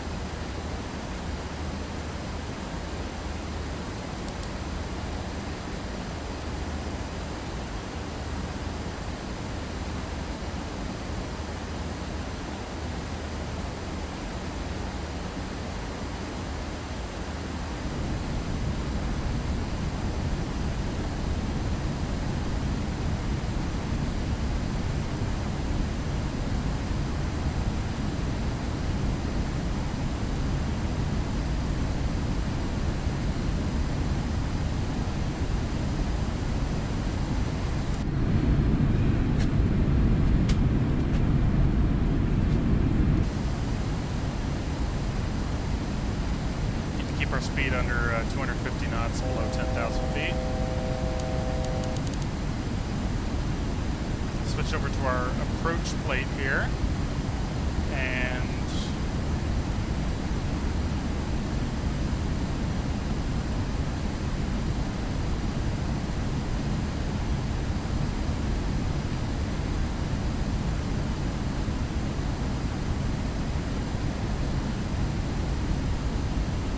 pop this in here.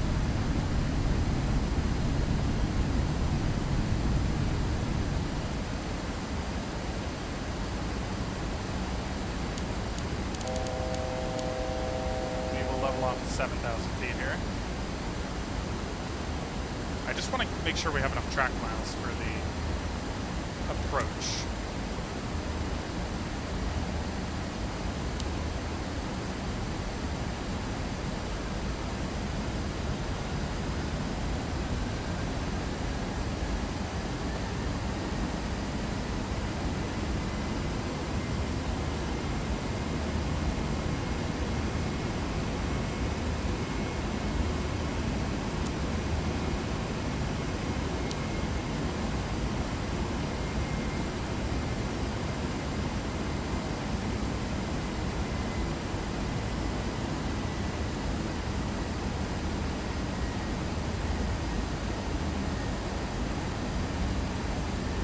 actually start slowing down to 30 knots here.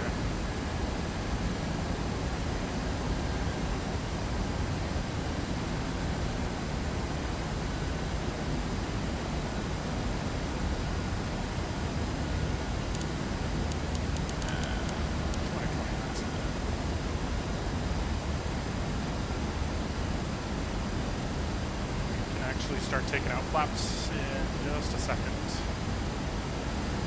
Let's go through our descent checklist here. Pressurization is checked, recall checked, auto brake 2, spoilers are armed, auto brakes are set, approach briefing is completed.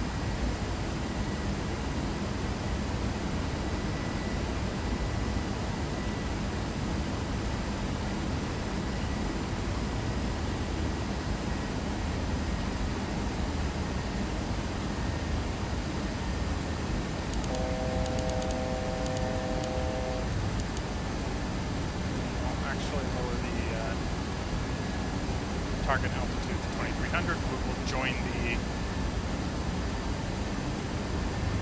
This will be a.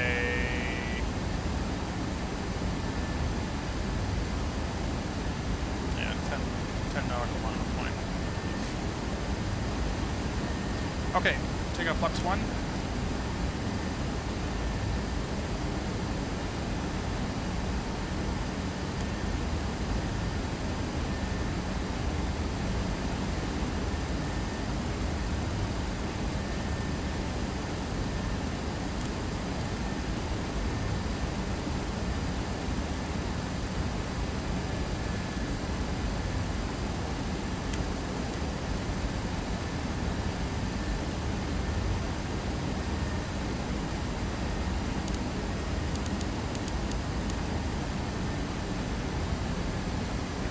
Flaps 5.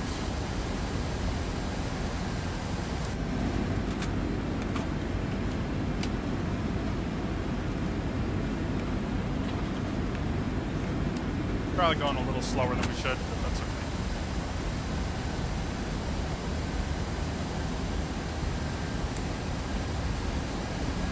Not the end of the world.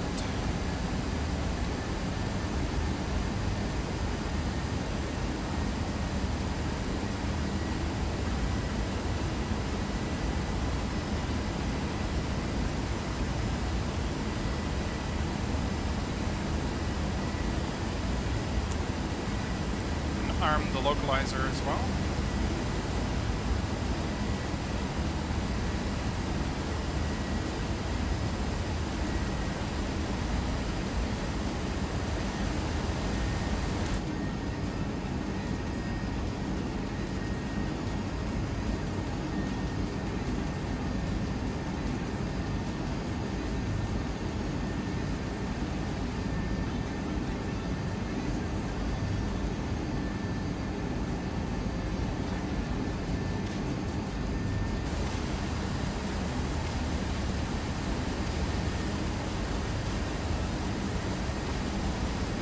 .7,000 feet here, which we are going to maintain until this waypoint, which will start our turn onto final approach. Got the outer marker of the glide slope.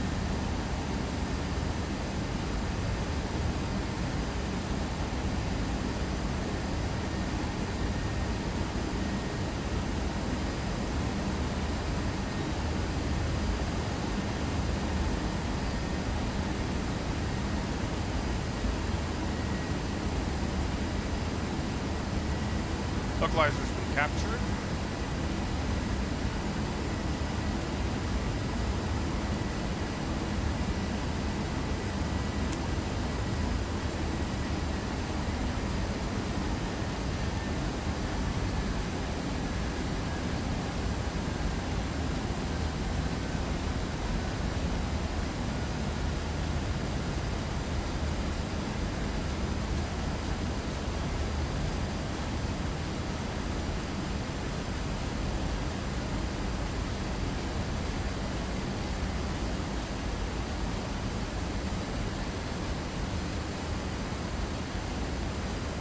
They're saying we're high, but We have the glide slope captured, so I'm going to let the airplane do its thing.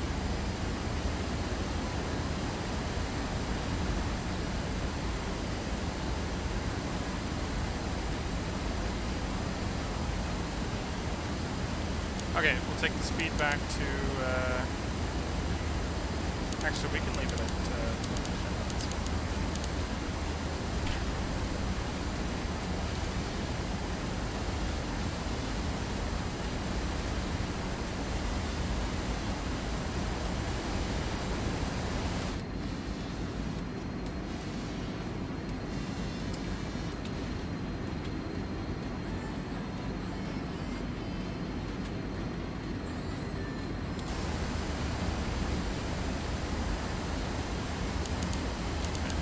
slows down to 190 knots.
Got a crosswind here, 14 knots. Should be a little bit better as we get closer to the ground though. Field is in sight there.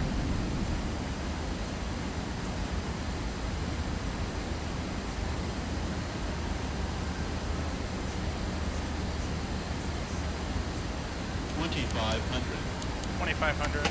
Gears going down.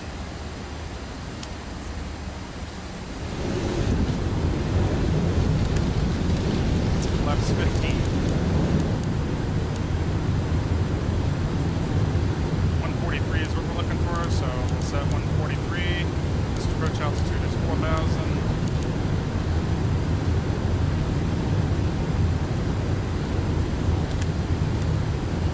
Flaps 20.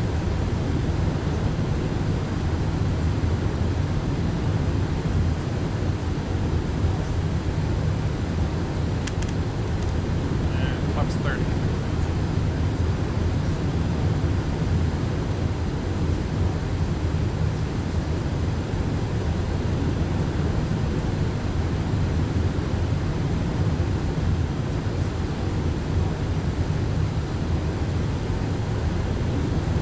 Okay, landing checklist. Gear down, 3 green. Auto brake 2, speed brakes armed. Flaps 30 green, lights set, clear to land. This approach altitude 4,000. And we're on target speed. Landing checklist complete.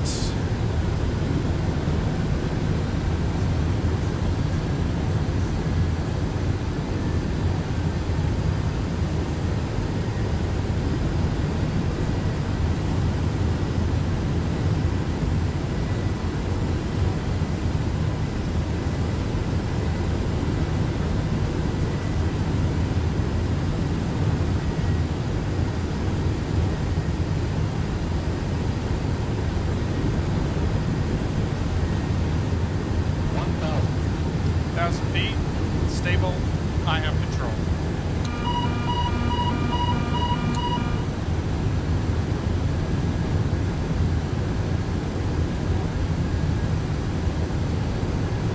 Flight directors.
5. Speed brakes up.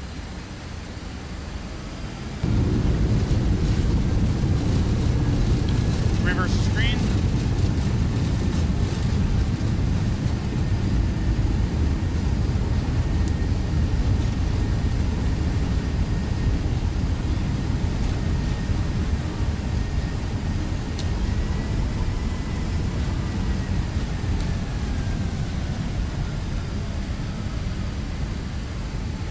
All right.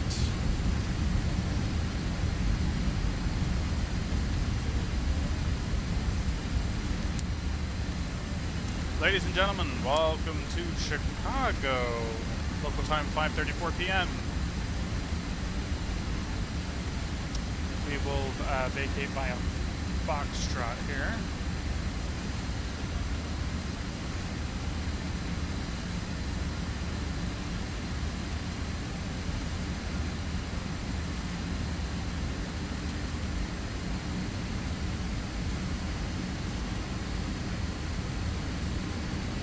Oh.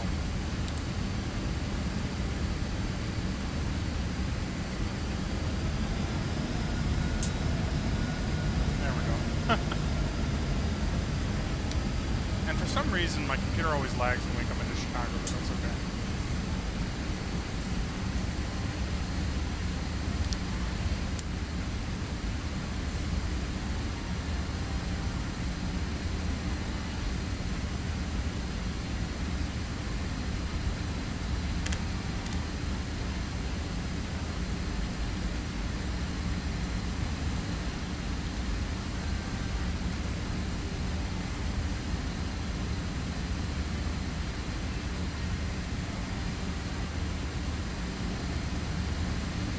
Don't know what it is about Chicago, but it is so heavy on my frames.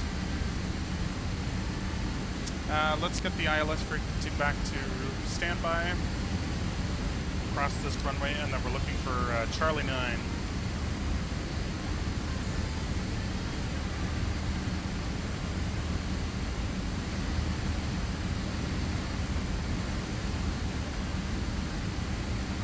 Ah, I see what the problem was.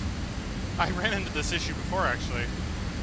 There's no exit on the other side of this. You actually have to taxi along the runway. I'm actually going to make a left turn here.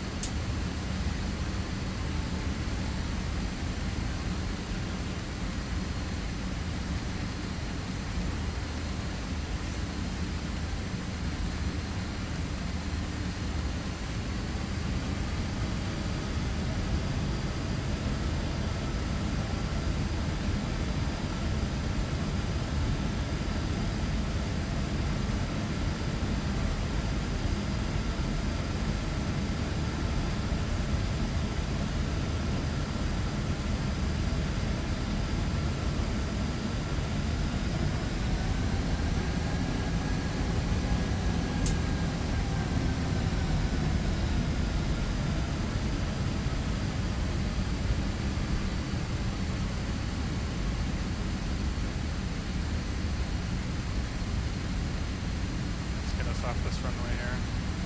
Then we'll have to make a... we can join this taxiway actually. And then cross at Alpha 5.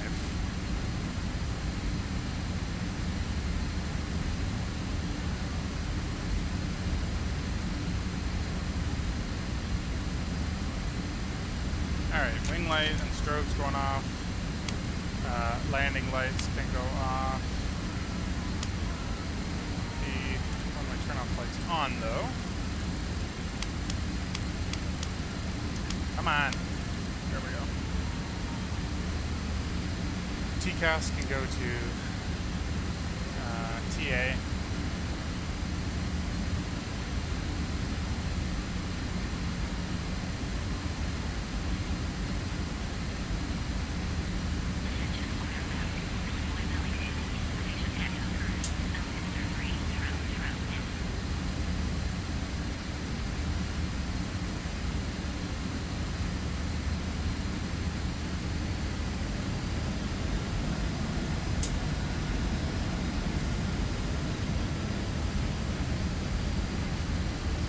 complicated maneuver just to get on a acceptable taxiway here.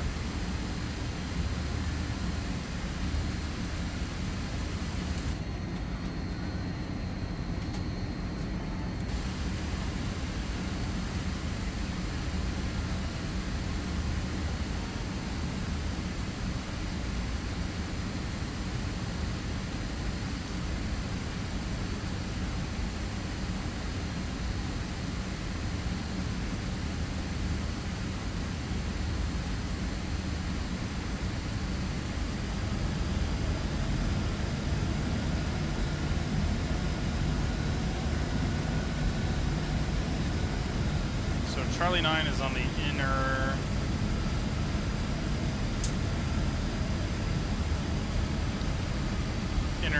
south port.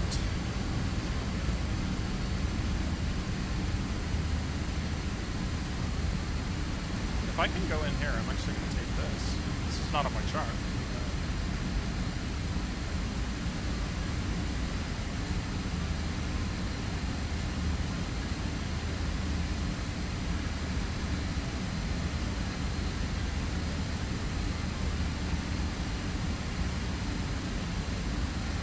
Got the Hilton over there, Hilton Hotels.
Coming up on the Terminal C here. And if you've ever had to get to Terminal C from Terminal B, you'll know that there's those funky lights under that tunnel underneath the airport, which is pretty cool.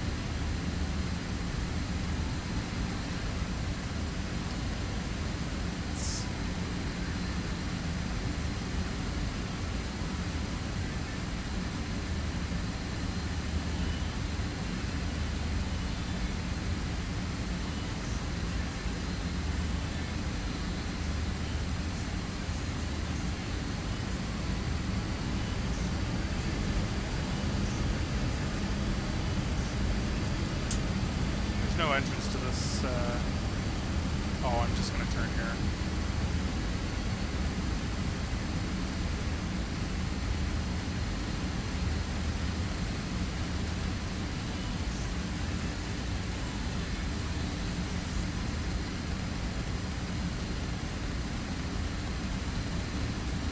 If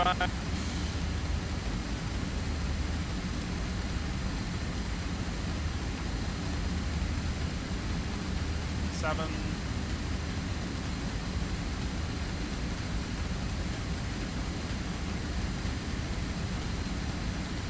and 9.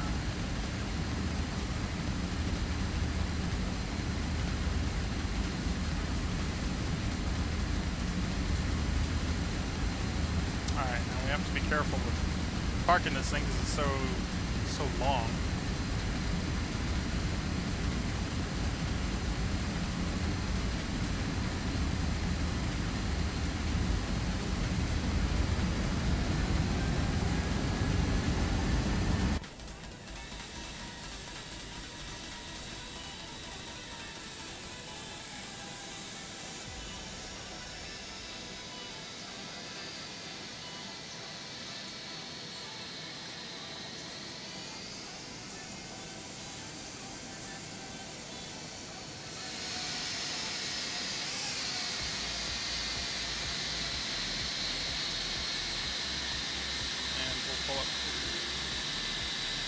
the MD-82 should be good. It's the longest of the options there.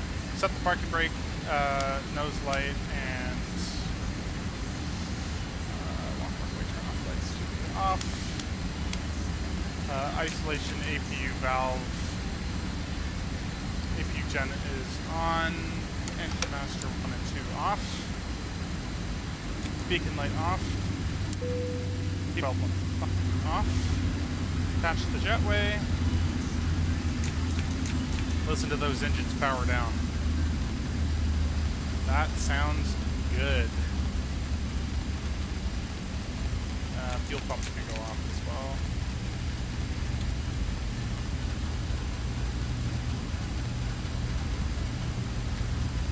Ground power, air conditioning, gate config, and luggage loaders. And we can open the door.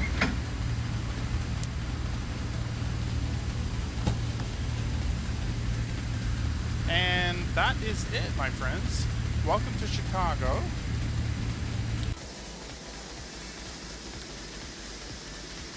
Got here safely on the Flying Pencil. My favorite airplane.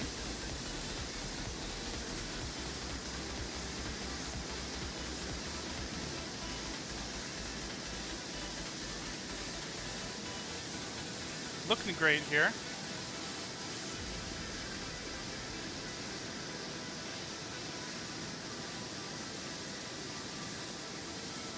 And with that, I think we're going to leave it here for now.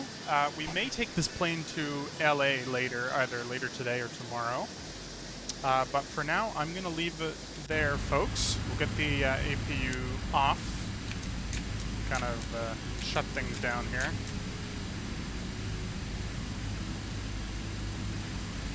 And TCAS will come to standby.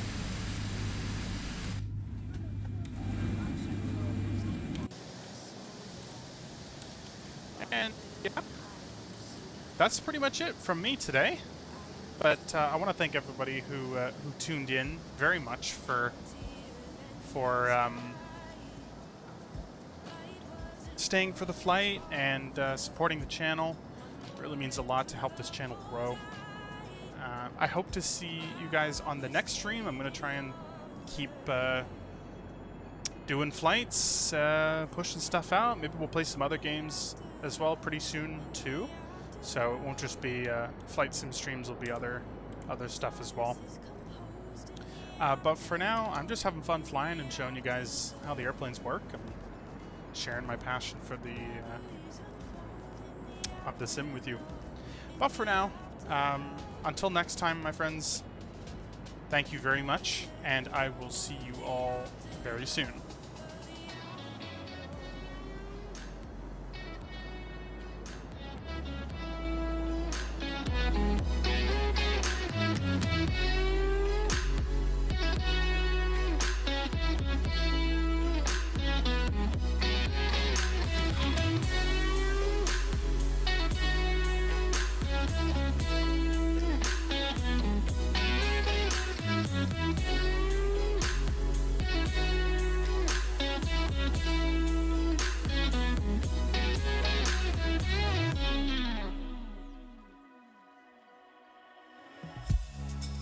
So I ran to keep up with the sun. Any chance to hold on? One more moment before it's gone.